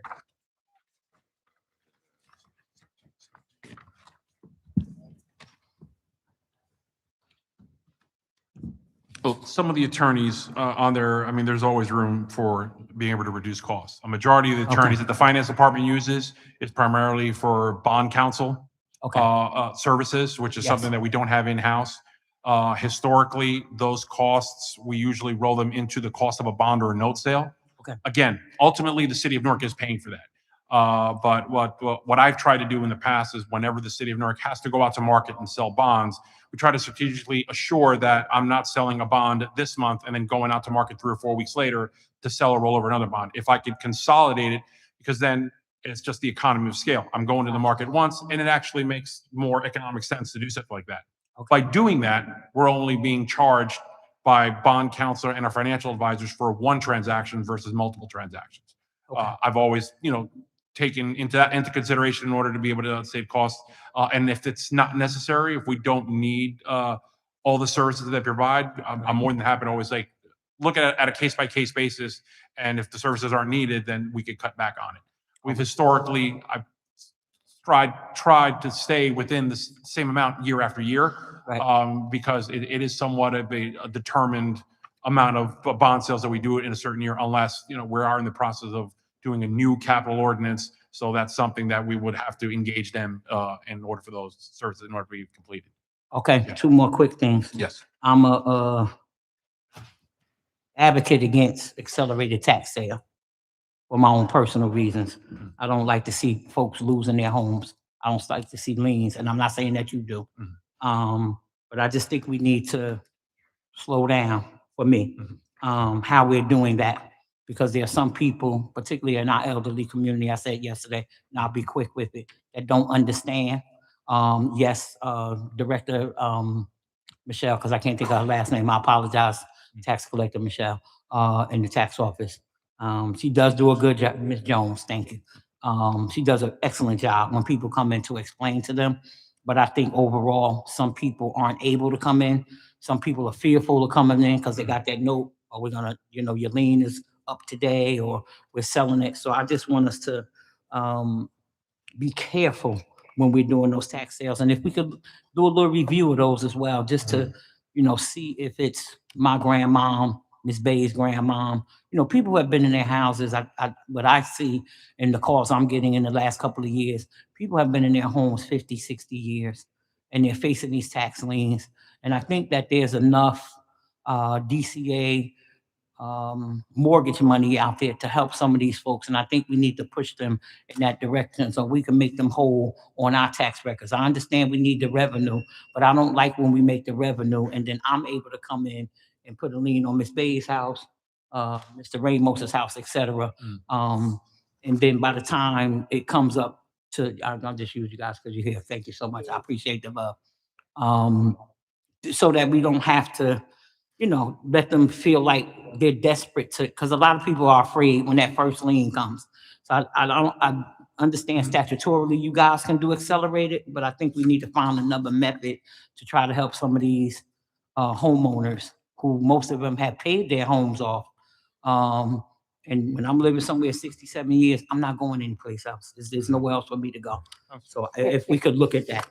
And then the last thing, I tried to, not put too many blue papers on your. No, all right.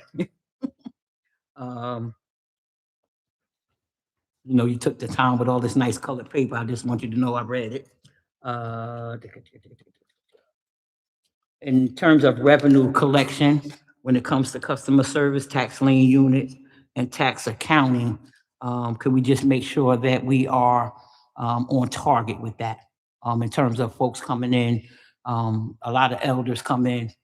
I don't know if they're doing it as much now, but they used to come in with the bags, with the cash, to pay the whole year. Just could we make sure that those are accurately being reported for them? I know we've had some mishaps, not personal to you, but I know we've had some mishaps at over time. And I just want to make sure when they're coming in with that budget gap money that we are able to spend it like you need to, sir. Understood, absolutely. Thank you. Yeah. Director, just one quick question. I know some years ago, the city had hired a firm to do an assessment on all our existing tax abatement agreements, to ensure that the developers were in compliance. And, from my understanding, that positioned the city to recoup some monies that were owed to us. Is that something that your department oversaw at that time? And is there an interest in possibly looking at that with all these abatement agreements that we have in place right now to ensure that there's compliance? Sure. As far as to my recollection, as far as what the time that I've been the acting director and when I was the About assistant 6, director, 7 years ago. It may yeah, have predated. I don't recall. There may have been an outside entity that the city had contracted with in order to assist in the analysis. What I can say is that through our division of tax abatement and special taxes, we are going through those financial agreements that these developers sign when they are awarded the tax abatement, and making sure that they are in compliance and that they're calculating their calculations are correct.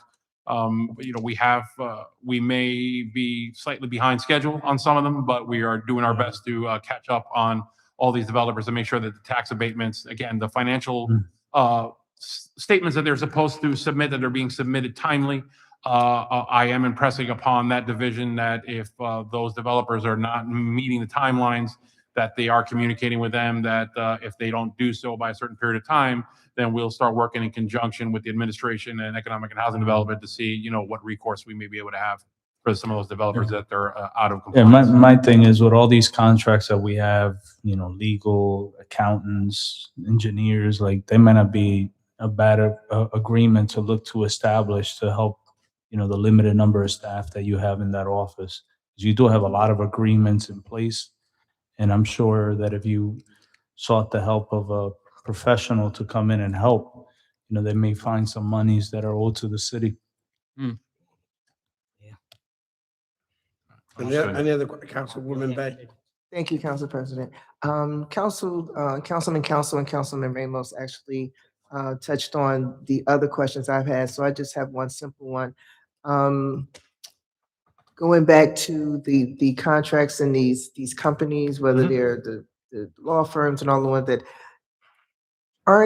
do we have a lot of these companies that are contracted with other departments? And because I believe I've seen many of these names before, and if so, is there a way to do some type of drill down, combination, collaborative, everything, to not have to continually spend 150,000 here, 195,000 there, 120,000 there on all of these different contracts when we are using these people in other areas of the city? Is that something that's doable? As far as my tenure, historically in the finance department, I have seen in the past where, for example, a particular law firm, if they do multiple types of services, they may have an overall contract with the city.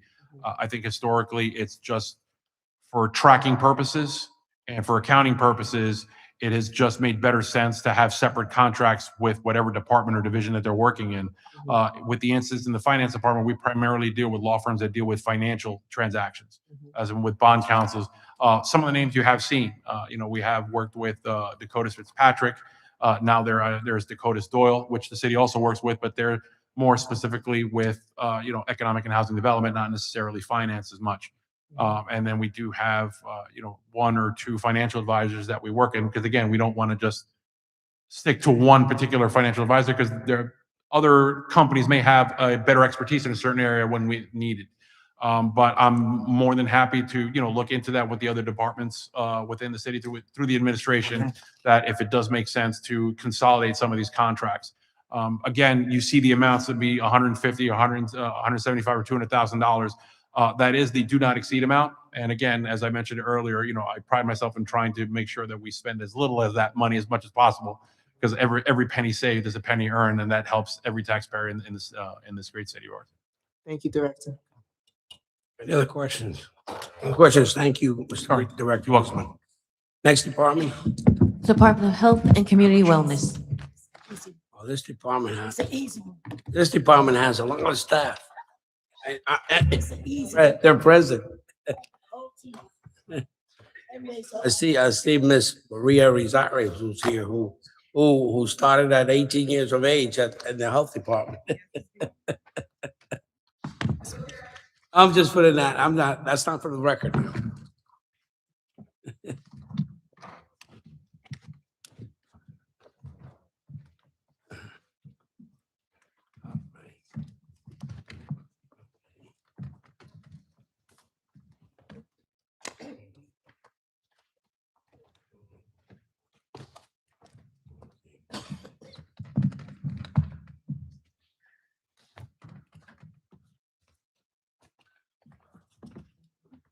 Good evening, Director. Good evening.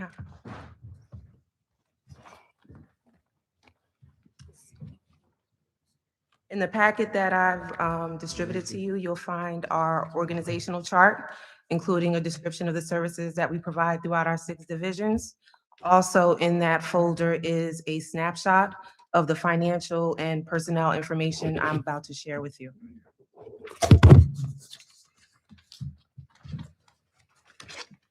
So good evening, Newark residents, councilpersons Bay, Council De Silva, Jackson, Kelly, Ramos, Roundtree, and Council President Quintana. My name is Ketlin Alsbrook, Director for the Newark Department of Health and CEO for its co-affiliated Federally Qualified Health Center, or FQHC, the Mary Eliza Mahoney Health Center. Besides me, I have our CFOs, Subi Varghese and Jason Ndungu, and behind me in the chambers, I have with me members of our executive and management team. The mission of the Department of Health and Community Wellness is to provide and advocate for comprehensive healthcare access and social and environmental services that support the attainment of an optimal level of health. Today, we present to you a 2026 budget request of $9,387,778, which represents a 13% increase from the approved 2025 budget. Within our department, we have 6 divisions. The Director's Office, which includes personnel, fiscal, IT, and grants management. The budget request is 1.9 million of our total, or 20% of our total request. Secondly is the Division of Medical Care Services, which houses our health center. Our FQHC provides adult and pediatric medical care, dental care, infectious disease treatment, behavioral health, women's health, including prenatal care, and our medical dental mobile unit program. This budget request is a little over $3 million, or 33% of our total request. Third is our Division of Surveillance and Prevention, which is comprised of communicable diseases, vital statistics, WIC, immunization, health education, and emergency preparedness. The budget request is close to 1.1 million, or 12% of our total request. Fourth is the Division of Environmental Health, which is comprised of food and drug, animal and rodent control, weights and measures, and our lead prevention and abatement programs. The budget request is 2.7 million, or 28% of our total request. In the Office of Homeless Services, we have homeless prevention, rapid rehousing, emergency shelter, transitional housing, street outreach, and behavioral health and crisis intervention. The request is $508,570, 5% of our total request.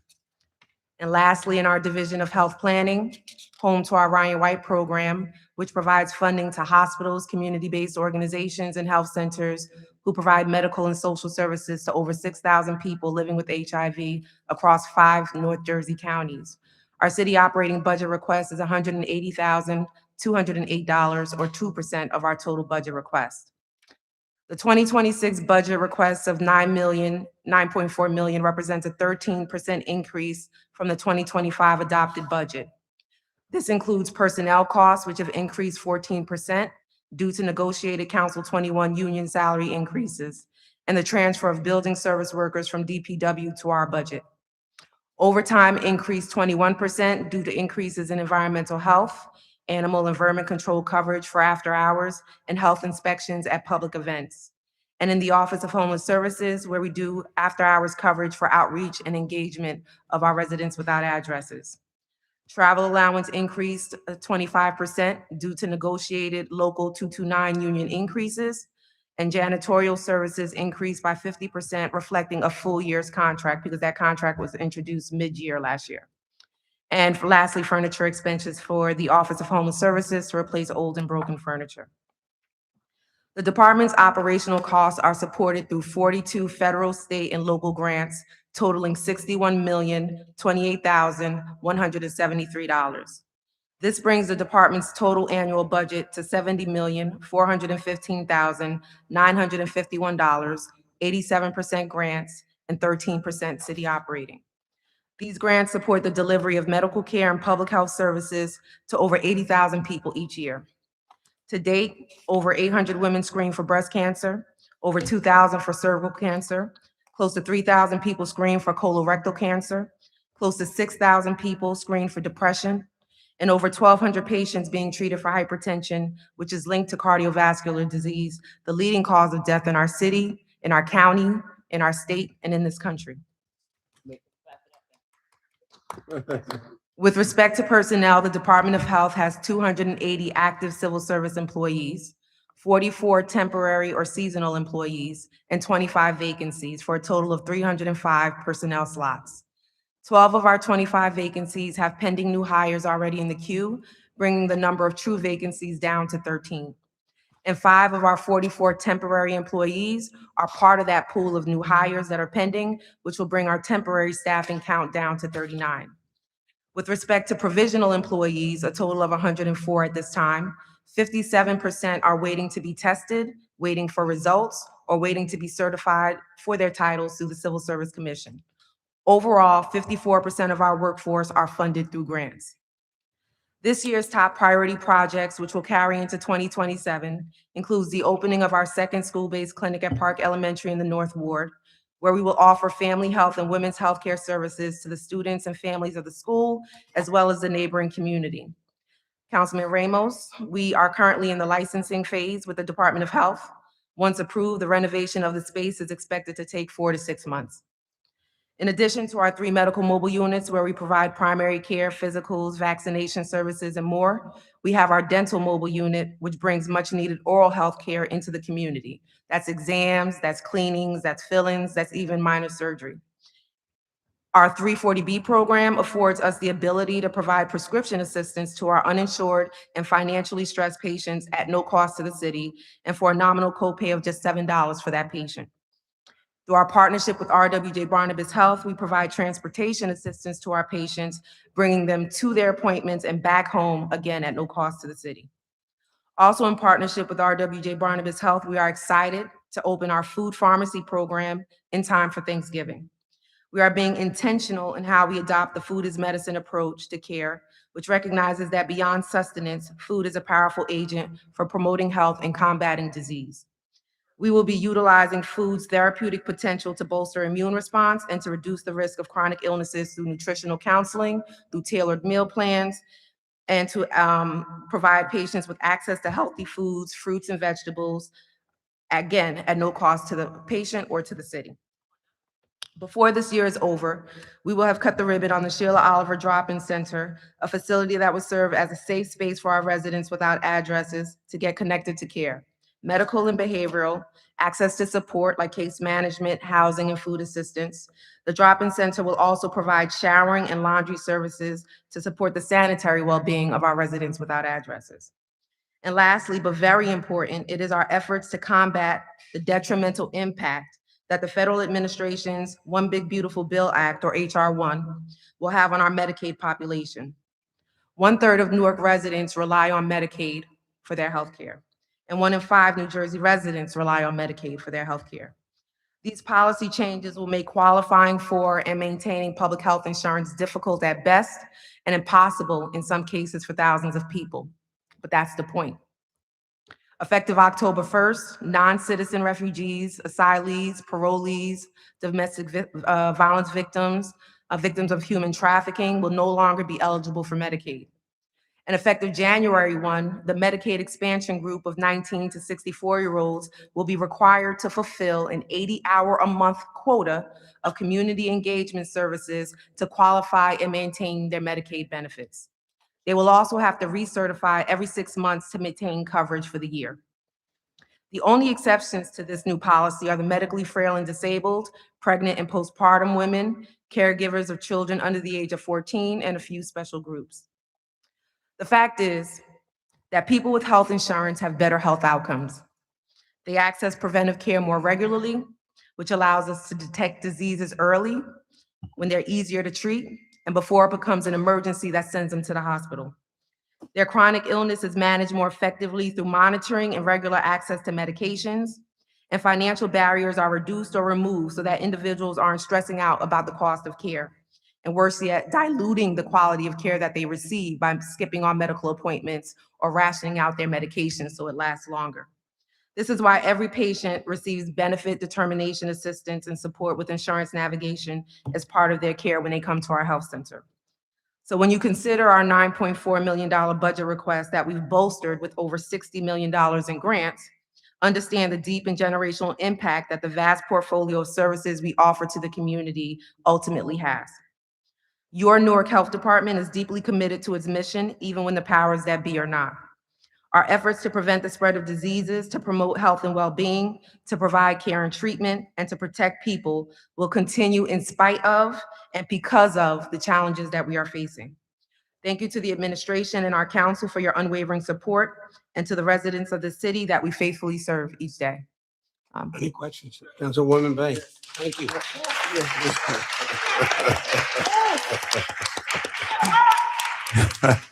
Yeah, I just got two questions. First was Bay, then. Yeah. Yeah. Going in that order. Thank you, Director. So I don't know if I should be happy that you went last or mad that you didn't go first, but thank you. So you answered a lot of the questions that I had about vacancies, provisional workers, the percentage of the budget that goes to medical services. I did have one other question that you that I didn't see an answer here to, and I didn't hear. How many full-time physicians, nurses, and dentists, doctors, dentists, and mental health care professionals and nurses that you have that actually see patients? Because I know you have a lot that do a lot of other things, but that actually provide services to the residents. How many of those do you have? So we have about 20 providers. That's a combination of advanced practice nurses and medical doctors. We also have about 7 nurses, and including 3 LPNs. And we have clinical support that sort of bolsters our health center. We have about 20 medical assistants. Did you ask for any other professionals? Yeah, and these are all, they're full-time and they see patients. Most are full-time. One of our dentists is part-time, but the remaining providers are all full-time. That was it, Thank you. So in council, How much have you spent out of your budget so far year to date? How much have we spent year to Yeah. date? Approximately 54%? 54%. Yes. And in the area of, as we have an increase around issues with vermin control, do we have a plan to add additional vermin control officers to the unit of vermin control?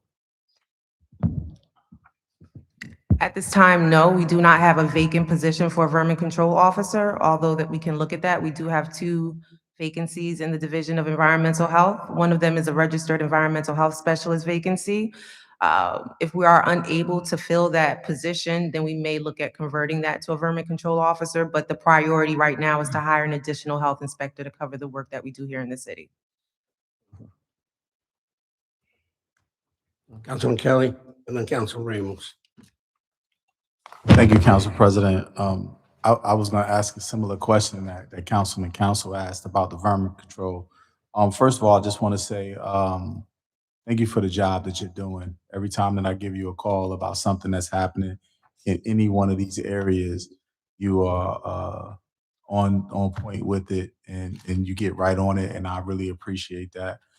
A question that I do have for the people who are, I know that we had a hiring freeze, and the people that you already had working with you, but that you possibly wanted to promote, um, are are you able to still promote them and then retroactively pay them for, you understand what I'm saying? So if you wanted to promote somebody that is doing the job, but you can't really put the salary with the hire, um, when you're able to do that, will the retro pay kick in for the job that they're doing currently?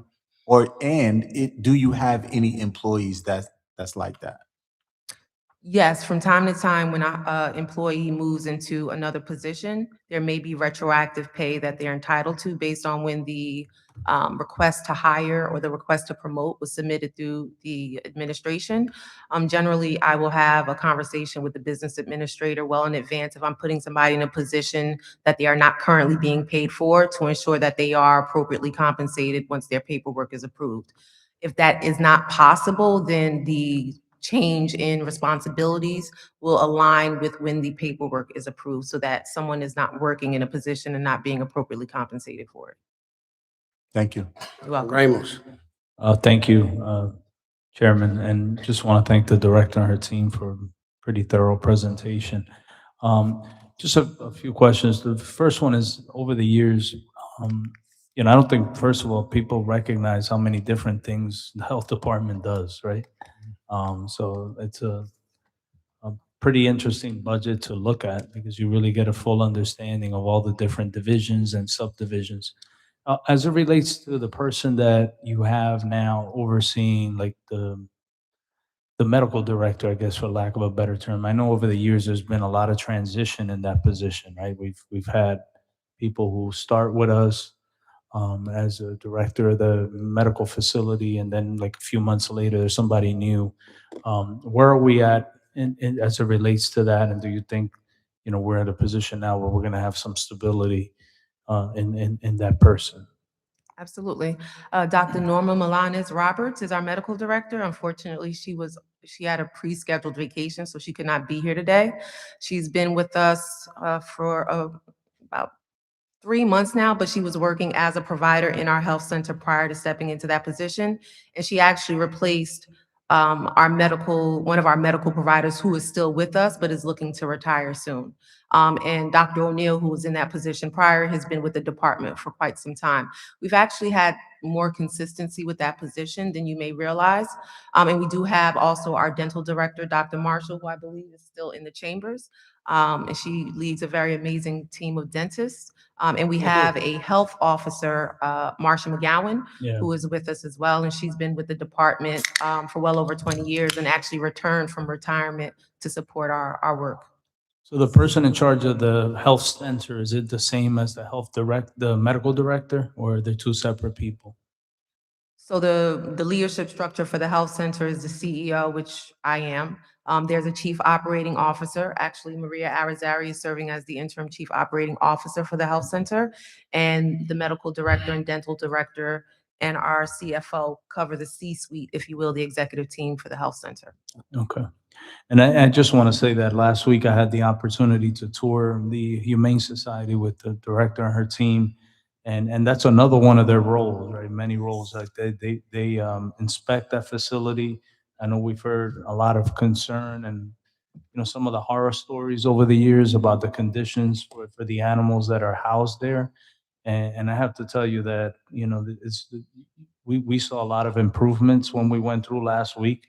It's a very difficult shelter to operate, because we are the state's largest city. There's overrepresentation of animals that unfortunately are not,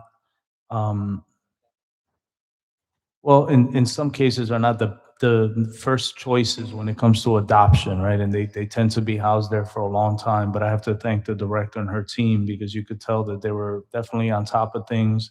And the administration at the Humane Society seemed very passionate about the work that they do. They acknowledge that they've had some problems in the past, but they've definitely made a lot of changes and improvements. So I just want to say thank you to your team.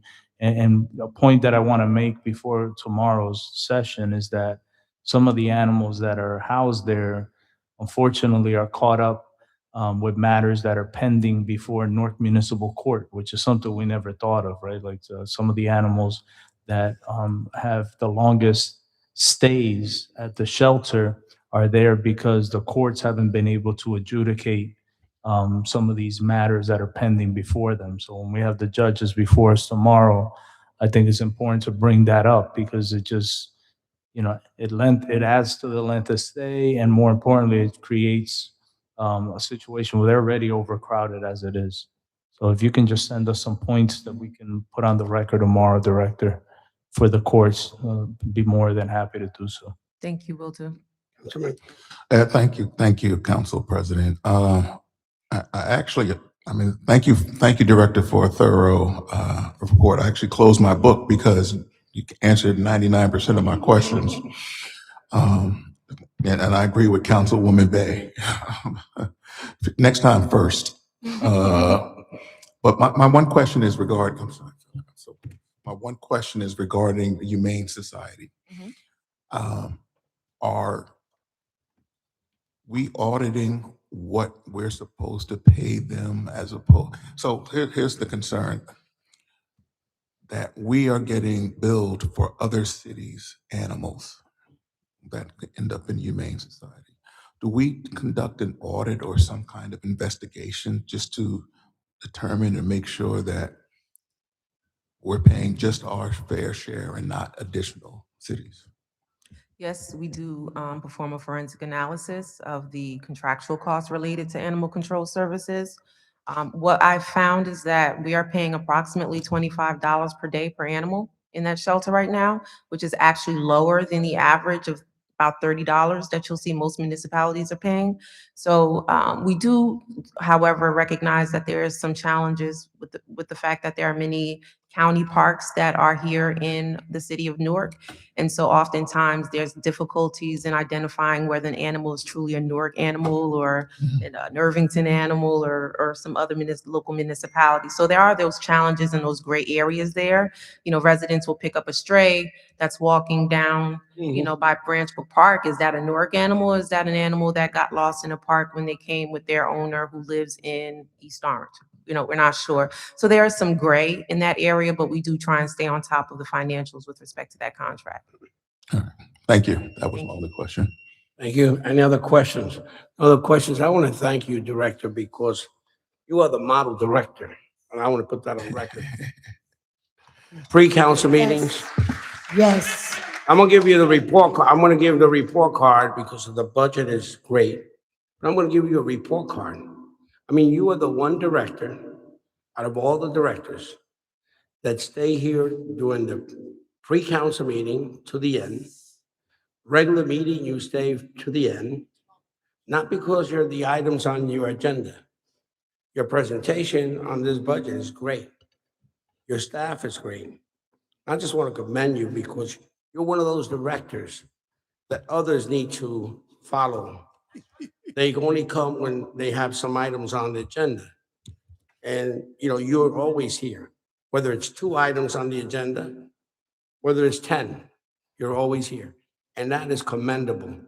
I am so honored that you are the director of that department, and what you do in that department shows the quality of health care for people throughout the city of Newark. And that is commendable. I've seen you in presentations with nonprofits on your own time, and you are there. Just not only, you're very active in civic and things that I think that all directors, you come early and you leave late. And that's a great model. And all the directors should follow that. Come to work early and leave late. That's you. Thank you. Excuse me, Council President. Leslie, go ahead. I was trying to just get this in because one very important part is revenue, money and grants. And all of the money that, when we vote on her projects, her resolutions, it's always money that she has found to support her programs. And that is so important. We have other entities that look for us to give them money to support their programs, but you are the model director for finding funds to support all of your initiatives. So I want to congratulate this woman that's running the Health and Wellness Department as well. God bless you. And just to add to that, not only is she a great Newarker, she's a Westwater. Oh, I knew We definitely will play you. Thank you, I appreciate that. He was gonna say North Port, not the border. All right. Thank you so much, Madam Clerk. To members of council, we have to submit although any of those questions that we may on any of the departments, and we should, what questions were asked here today from members of council should be put in some content to those department heads, even though they answered us, but we shouldn't. Thank you. The clerk, yeah, Madam Clerk. Oh, Madam Clerk, you'll have a chair here tomorrow. Yes, sir. All right, thank you. That concludes the budget hearing. Thank you so much. You know what?